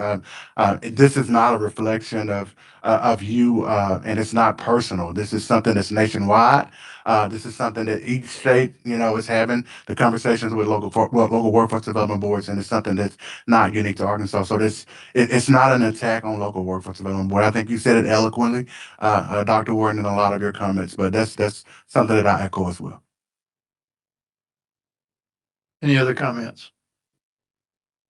Okay, at this time, we would entertain a motion to approve the 2026-2027 WIOA Combined State Plan Modification Draft and begin the public comment process.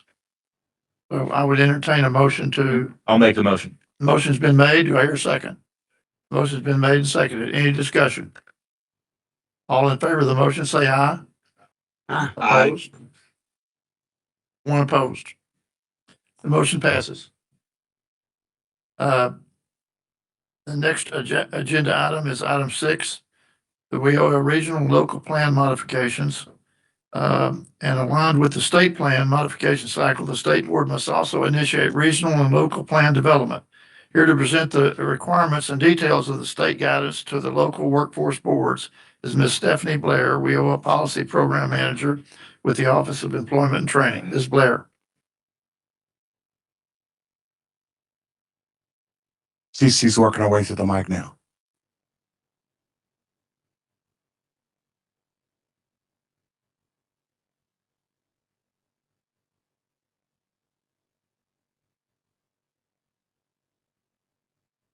Good afternoon.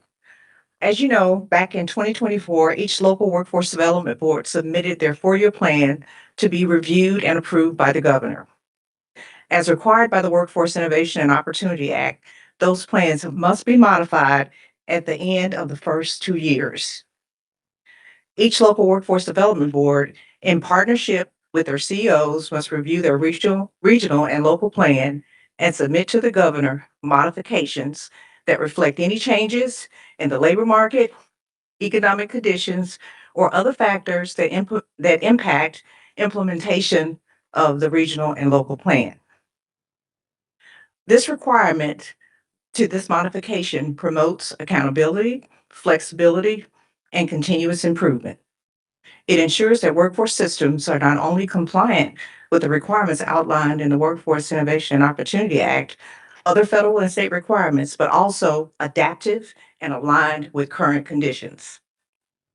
The Workforce Innovation and Opportunity Act requires that the governor establish procedures that govern both regional and local plan modification.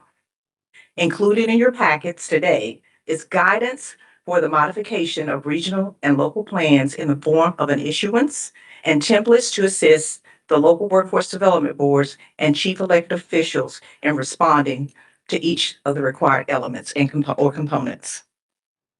Any questions? What are your questions for Ms. Blair? Okay.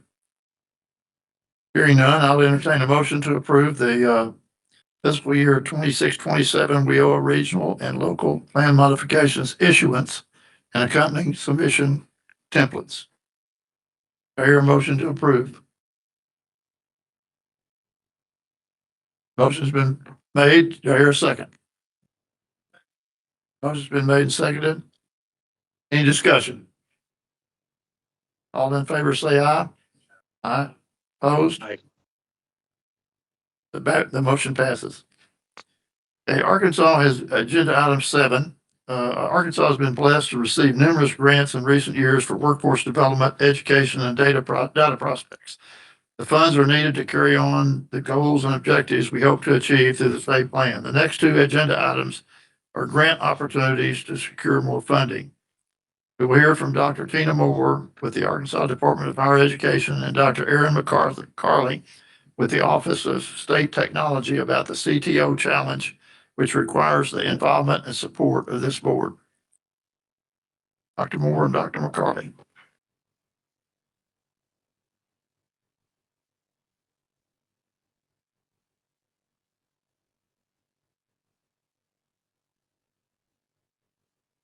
Hello, everyone. Luckily, so much of what we're going to talk about ties into things that you've been talking about all morning. So we'll be able to go even faster than intended on some of the background work and context. So we are talking about launch, and we're talking about a Connecting Talent to Opportunity Challenge. It's going to be titled Scaling the Talent Marketplace Through Collaborative, High Impact, Focus, and Trust. So we're going to go over a few background connections. So once again, I was going to have to go through and reorient you to the strategic pillars of the America's Talent Strategy, but that's already been brought up today. I've heard it mentioned multiple times. And you may have noticed when you read this, it's very much in line with what Arkansas is doing and the focus that Arkansas has on workforce and the Arkansas Workforce Strategy. And if we look, this grant, it touches on a little bit of all this. This grant primarily focuses on worker mobility to bring more Americans into the labor force by identifying skills and credentials for in-demand jobs and connecting them with personalized support, including through AI-powered tools to help them advance. But if we looked at each one of these, we would see a piece of this in our workforce strategy and in launch. So, is it going fast? Oh, yeah, well, I'm going fast. I'm gonna go to this slide. Here's our workforce strategy. Okay. All right, go back. Yeah, go back. There we go. So you're fine. So the grant, it is a $15 million award. I say grant, it is not a grant. They are very clear that it is not a grant. It's not like a normal grant where you submit this very, very lengthy project with a detailed budget for everything. It is an award that is paid upon completion. So $15 million divided up for up to 10 entities. If it's less than that, it'll just be divided by those entities or different phases for it. It's offered by the U.S. Department of Education, but if you've been watching very much out of the federal government lately, DOE and DOL are like this, working together. And so when you read through it, you would almost think it's from DOL, not DOE. When you even look, if you go on down and look at the required partners, you don't even see Department of Ed, the State Department of Ed listed. So a little irony there. They're really working together, which is what we're trying to do. And the Department of Education here in Arkansas is working closer and closer with the Department of Commerce than ever before. So you'll notice it incentivizes states to build or scale integrated talent marketplaces.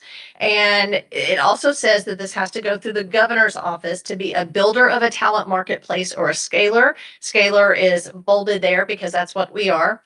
And I mentioned the required partners that you see there, and you already had some of this in your packet, so you might have seen all this. The State Perkins Agency, which is Arkansas Department of Education. I know Ross was here earlier talking about the Perkins Plan, which has been combined with WIOA. Adult Ed, which we have Dr. Miles here, our state workforce agencies, the Department of Commerce, and our state workforce board, which is you all. It's focused on high interest areas that you see there. In Arkansas, we have some piece of all that, except, we have boat building for lakes, but not really shipbuilding, not that same definition, but we have programs of study in those other areas and jobs in those other areas. And it's going to provide funding and technical assistance, opportunities for collaborations with others, and a national community of practice. And a talent marketplace, it's formally been defined by the feds now. This is something we didn't hear of much before 2020. It started really taking off after COVID as people started to engage more online. And Erin's going to get a little more in the weeds. She works with AR Data team and can talk about this much more intelligently than I can. But you'll get used to hearing a whole lot about learning and employment records, the LERs, which is basically like carrying around a digital resume and your transcript all together, but in a digital form. We have the credential registry as part of the talent marketplace, which Arkansas is highly engaged in. And you've heard Mike talk about this so much, the skills-based job tools and the AI-powered matching system. So that is what a talent marketplace is and what Launch is. So if all of this sounds familiar, it goes in with our workforce strategy. And within our workforce strategy, we have the supporting initiatives, talent pipeline management, the credential registry, Launch and CiviForm. These are all things working together to support your work and to support connecting Arkansans to education, training, and jobs. So I'm going to go ahead and turn it over to Erin to dig into the magic and go a lot deeper. All right. So as we've talked about, Launch is our state's public talent marketplace, and it's been envisioned as a one-stop hub where an Arkansan can go on and see it as a portal to opportunity. So that opportunity may be employment, it may be additional education and training, enlistment, or supportive services to help a learner or worker get to where they need to go. And Launch sits on top of a lot of data, our state longitudinal data system, which combines our labor market workforce data with educational data. And then another layer, which is our credential registry and lots of ways that skills are going to speak to one another. Skills kind of being the connective tissues and the connections across the system. We are in the process of building Launch. So right now, if you go to launch.arkansas.gov, we're still kind of in a minimum viable product phase. You'll see Launch for Job Seekers, which is a really sophisticated job search platform. It pulls jobs from the National Labor Exchange in Arkansas and matches Arkansans to them through their skill set. And then we have Launch for Employers, again, a simple minimum viable product right now where an employer can go on, put in a skills or a job requisition, and it'll parse out a skills-based job description and use that to match to talent in Arkansas. Currently under development, we have a lot of features that are about to come out, especially to enhance the employer experience in Launch, but to add some career exploration, career interest inventory for job seekers, some additional customization for military populations, and really excitingly, a whole Launch for Students side, which in August will be rolled out to all public high school students in Arkansas. And they're in the 8th grade, they'll start their career interest inventory with career exploration based on their interests. That will lead them into planning their high school coursework and pathways, your career pathways through high school based on their career and post-secondary goals. Whoops. So this will come out in August. In January of next year, we'll be handling all of the unemployment insurance community engagement reporting. So a lot of users coming onto the platform and a lot of new functionality. Within the year, we're also expecting, and I'm going to move over here, we're also expecting to release a digital wallet where the state can issue and individuals can receive credentials. So it might be a certificate of proficiency, an associate's degree, a registered apprenticeship certificate, licensing, all of the licensing in the state, badges, any kind of experience or skills that can be validated will come into the Launch wallet through public entities and trusted entities. And to get those credentials to really be meaningful to employers or to education providers, we need skills data around them. Again, that the skills pieces are what will connect, and it'll also give information to an employer or to an educational provider about, what this credential means. So you can see the development is ongoing. With the pace of technology right now, I have been with the AR Data team for 9 months, and the way we're talking about Launch today and what we're developing is completely different from 6 months ago. So it's a really exciting time. And Arkansas and Alabama are leading the country right now in state talent marketplaces, which also is a really exciting position to be in as we kind of work with our partnerships across the country to set the model for these talent marketplaces. So Robert Magoo is my boss, and he says that right now, trust, not technology, is the binding constraint of talent systems.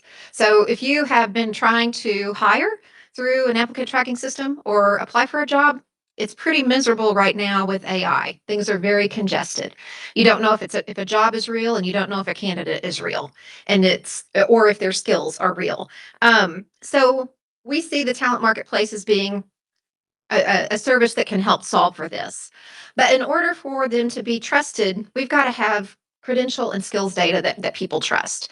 So we're going to have to figure out all the back end human work of how to verify these skills for employers to say, that skill is what I need, for a learning provider to come in and say, okay, we teach that in our curriculum, and here's how I show that my student knows what they know.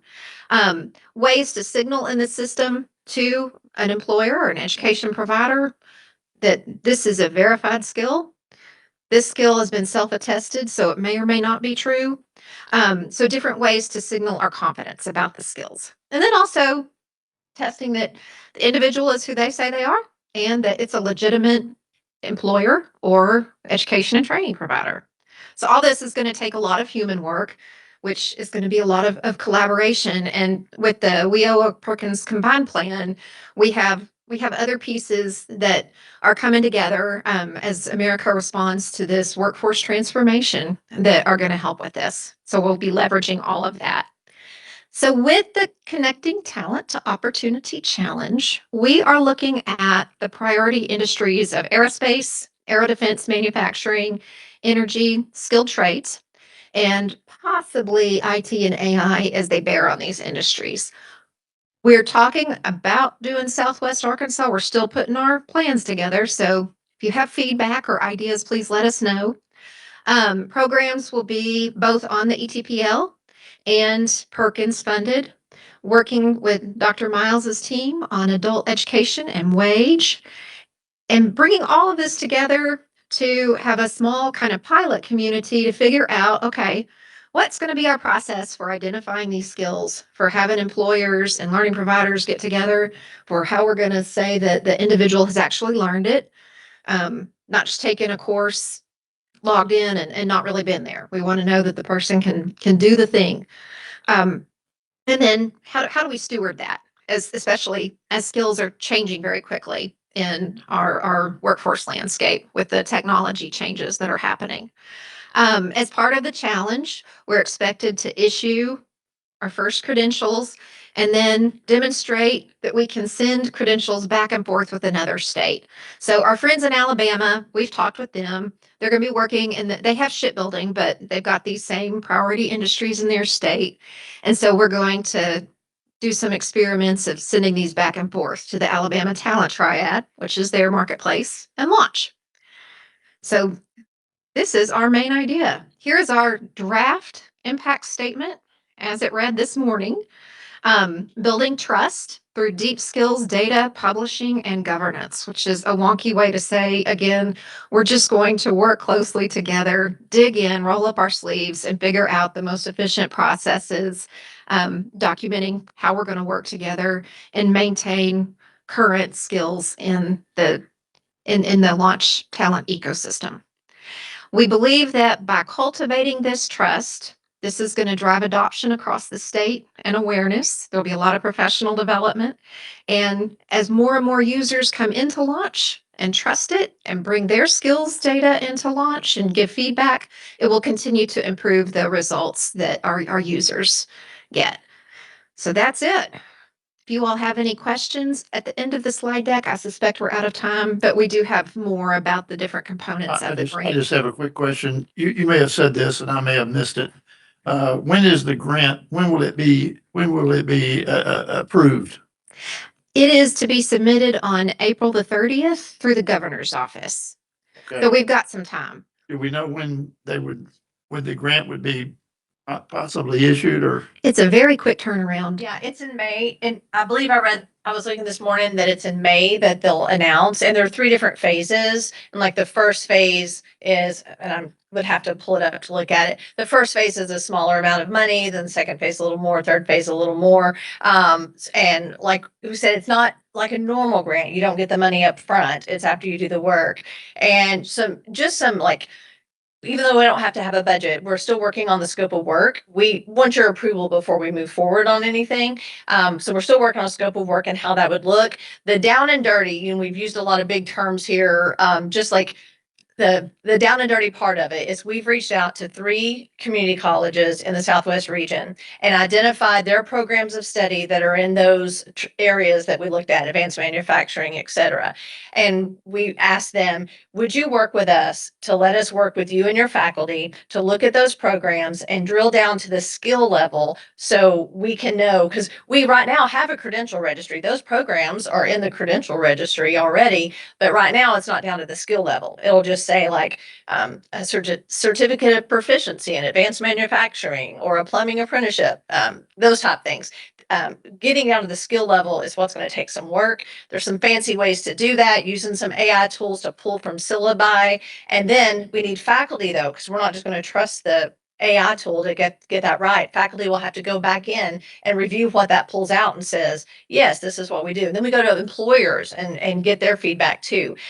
All of our institutions have employer partners. So that's our connection to the employers. We want them to tell us who are the employers you're working with. If we're partnering with SAU Tech, they're probably going to be calling Becky and saying, hey, we want to work on this project with you. So any of you who have partnerships with those schools, you'll probably hear from them if you have, if you're in one of those areas. Okay, any other questions, Doug? Yeah, I think what I was gonna say is, what's our period of performance? So we'll submit in April, probably know in May, and the period of performance is 18 to 24 months. Do you remember? It's 18 months. I think 18 months. It's in 2028. And the whole notion of skills-based hiring is a national trend. You don't want to know what piece of paper someone has. You want to know what they can do. And so we're trying to automate this through this process. This is a little extra energy for launch to move into that direction, for us to bring some schools on board, some employers on board. The application will be submitted from the Department of Ed, but the work and scoping of the work is really going to be facilitated by AR data. And so, we need this board's endorsement and the support through WIOA and ETPLs and stuff, because this is just the seed that it's going to blossom from, so that we have skills based for all individuals, not just what piece of paper do you hold or what degree do you have, what skill do you have, what can you do, and where do you fit. So I would appreciate your support of this, and we can dig into a lot more details, because these folks, and speaking of talent, I want to recognize some talented individuals who've been working really hard on this. Dr. McCarley and Dr. Moore, thank you for your work and the team's work on this. Thank you, Dr. Exactly. Any other questions? Okay, if not, I'll entertain a motion to support the grant application and initiative if Arkansas is selected for the award. Motion's been made. Do I hear a second? Motion's been made and seconded. Any discussion? All in favor, say aye. Opposed? Motion passes. Thank you. Thank you, Thank Dr. you. We love your Thank you. feedback. We forgot to tell you how much this is. It will Yes. be about $1.5 million, which is not a lot, but this is the first of a pool of about $10 billion. As we've heard through the grapevine, the Department of Labor and Department of Education will be repeatedly issuing notifications for funding throughout the spring to build talent marketplaces. So we're hoping that we can use this model and just sort of wash and repeat. Absolutely. I have one ask. Would you please submit this PowerPoint to Eddie or to Cody, and they'll get it out to the board if you would. Yes, Thank sir. you very It's much. done. Thank you. Thank you. Okay, the last major agenda item is another grant opportunity focused on the reentry population and justice involved individuals who are a targeted group served by our WIO program. I'd like to call on Executive Director Cody Waits to share more information about the grant opportunity and provide an update on the governor's Reducing Recidivism project that involves the Department of Commerce and the Arkansas Department of Correction. Mr. Chairman, I'm going to yield to Eddie. Thank you. And I'm going to also tag in some team members as well. I think kind of the transition and set up kind of like the real brief overview of this grant. I think it's important to talk about the work that we're already doing with the Reducing Recidivism Project, which will tie directly into this for grant funding if we're able to be a part of this application. So at this time, we're going to ask Mr. Michael Tippin with our team who's helping to lead as project manager for Arkansas Workforce Connection. Thank you, Mike.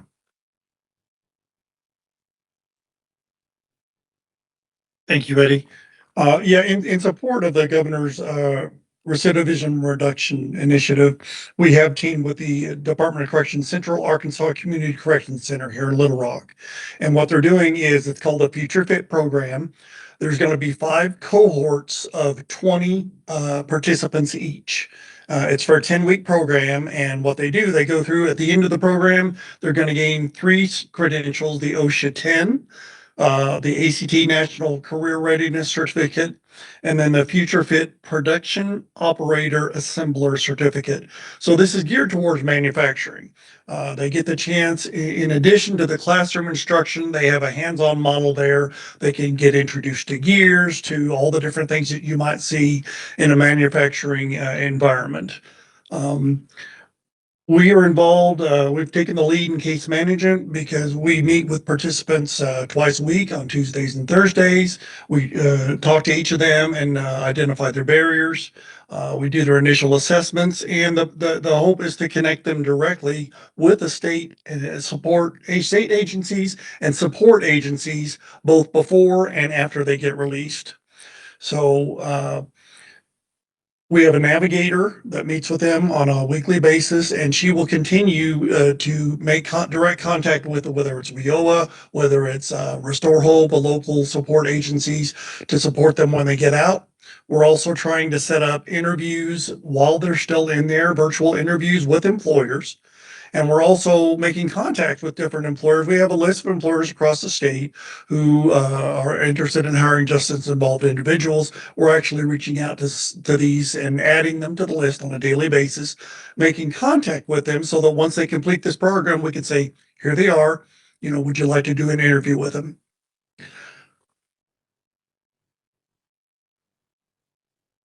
Restore Hope is one of the organizations that is also partners with us. And through using their Hope Hub system, anyone is able to enter notes about the status of the participants. They're able to ask for help, and then people are able to offer the help. And that has been a huge help in driving this forward. We've seen nothing but cooperation from the Department of Correction, from all the different state agencies. Everybody's working to get this done. The participants are all very excited. And so I think it's going to be a very successful program. How many participants do you have right now? The initial cohort was 20, and they graduated, I think, February 23rd. The second cohort is in week 5 right now, and there's 19. One of them had to drop out. So the plan is for a total of 5 over the course of the next year. Have y'all coordinated at all with the Little Rock Workforce Board? Because I know they've done a lot of work in that program. Have y'all done any coordination with them? We haven't reached out to them directly. I'm sure that we will. The second cohort is when we really got involved with this, and we're developing the process as we go. So as we get closer to their 8, 9, 10 week point, then I'm sure we'll be reaching out. We can reach out to the board and leverage anything. And I'll jump in just real quick, just one item. I think when we pulled Mike into the project, it was a little bit after we did some outreach to the Little Rock Workforce Development Board. And so WJ referenced it early. So early on, we brought them into the project and the plan and asked them to play a part in that. And so we were trying to build that. Since then, the Little Rock Workforce Development Board unfortunately lost their service provider. So right now, they do not have a service provider in place. And so the grant that they read through grant that they currently have right now, they're not administering and operating it right now too. So there's a gap in there, but we will reach back out to WJ to talk about future planning. Okay. Any other questions? Quick question.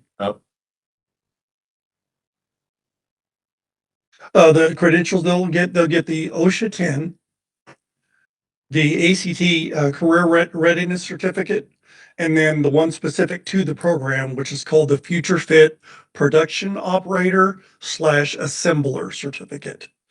And the point of those is to show that they have both technical expertise and the workplace skills sought by employers in manufacturing around the state. You're welcome.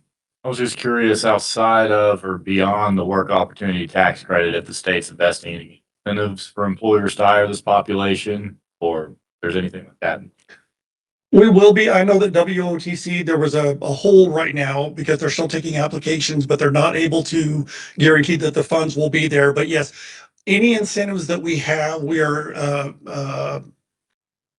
educating the employers about to make sure that they know, in addition to them being trained, in addition to having hands-on experience, there are those other incentives as well. Yes, sir. We're passing that along as well.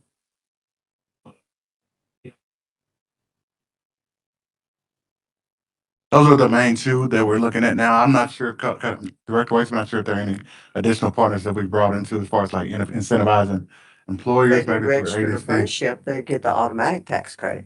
Okay. If they tie them into registered apprenticeship. Apprenticeship is a part of the Restart grant too. And so there is a focus on how do we put some of these individuals upon completion into registered apprenticeships. So that's definitely a target of us as it relates to the Restart grant that's going to be submitted kind of here in the coming months. In addition to kind of what's going on with the pilot that Mike's been talking about. Yeah. And And I was just curious if the state or the governor's office is investing like financially to incentivize employers with this, or if it was just through the training. Yeah, there's no like direct incentive, like a pay for performance or like a pay for hire type situation at this point in time, specific to this, or anything else that I'm aware of. And just, I'm sorry, just to bring back just kind of the context of our ask for the board. So we asked Mr. Tippin to kind of give an overview of kind of what we're already doing in this space. What this solicitation and what this grant opportunity would do would provide funding to expand this project. And so the Restart grant that's offered through DOL is going to make available $81 million to different layers of applicants, which must include the state workforce development board in specific categories. And so we're working on looking to work with Restore Hope, Department of Corrections, and a few other agencies, Office of State Technology, to really kind of hone into this available funding and kind of continue the work that we've just described. Governor's office has really been I guess the lead on really kind of bringing all agencies together. They've done everything from bringing in DFA to kind of work through obtaining vital records to really kind of addressing things that may be maybe barriers like housing and so forth. And so we feel like this funding opportunity again will provide the same training that Mr. Tippin talked about, in addition to apprenticeship opportunities and work-based learning opportunities where individuals can earn wages and experience while they're transitioning out of incarceration. Yeah, and I just wanted to add about that, Eddie, as far as the things that we're working to do for them is getting their birth certificates, getting their driver's licenses. In many cases, they're actually taking them out to get those done. Contacting the courts, because in many cases, they might have a warrant for failure to appear because they were incarcerated. And we're trying to clear all of those hurdles so that when they get out, they'll be successful. It says on the slideshow here that I'm working at that it talks, because we're talking advanced manufacturing, but then it goes in to say the skills trades. What occupational areas are y'all targeting with this grant application? And forgive me, I don't have that information right in front of me. We're still building. We're working with Angela, or I'll ask anyone else that maybe has been kind of working this project to kind of address that. If not, we'll come back probably within the day. If you give us a day or so Okay. to kind of huddle with our Make sure you development put- group. Make sure you put electrical and plumbing in there, Okay. because that is an industry that, especially if you want to tie it into registered apprenticeship with our licensing, and I mean, that would be a win-win for everybody. Okay, thank you. Forgive us for not having that information readily available. It's still in concept, but we want to make sure that we have the board support to even go forward with even developing an application.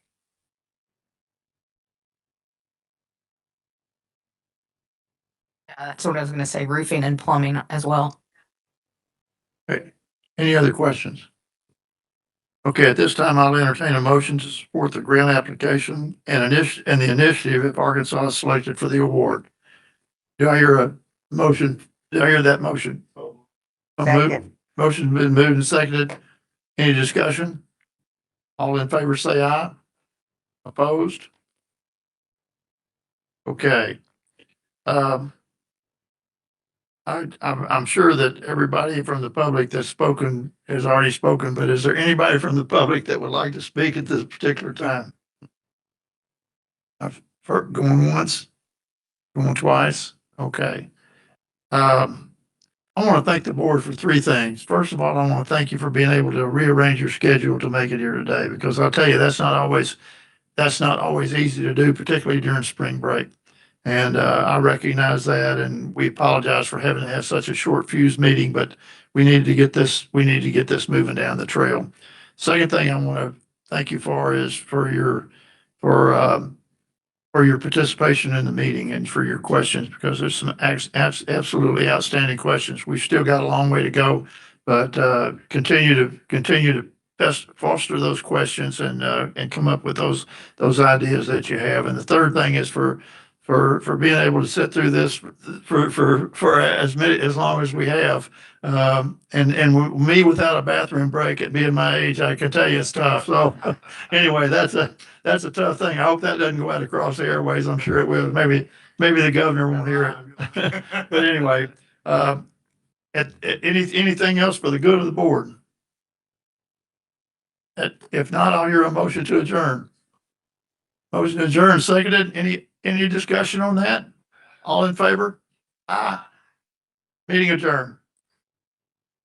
You may want to go ahead and put the week of May 11 through 15 on your calendar as a tentative date for a special call meeting to review the public comments and state response. Yes, and it's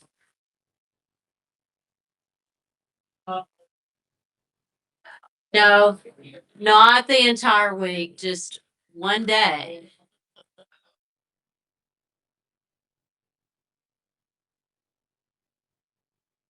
We may be able to do that one virtual as well. Yeah, virtual only. That might be an easier way to do it. Right. Thank you. This. I'm just not seeing they get coffee. I didn't see it until like 10 minutes ago.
Entire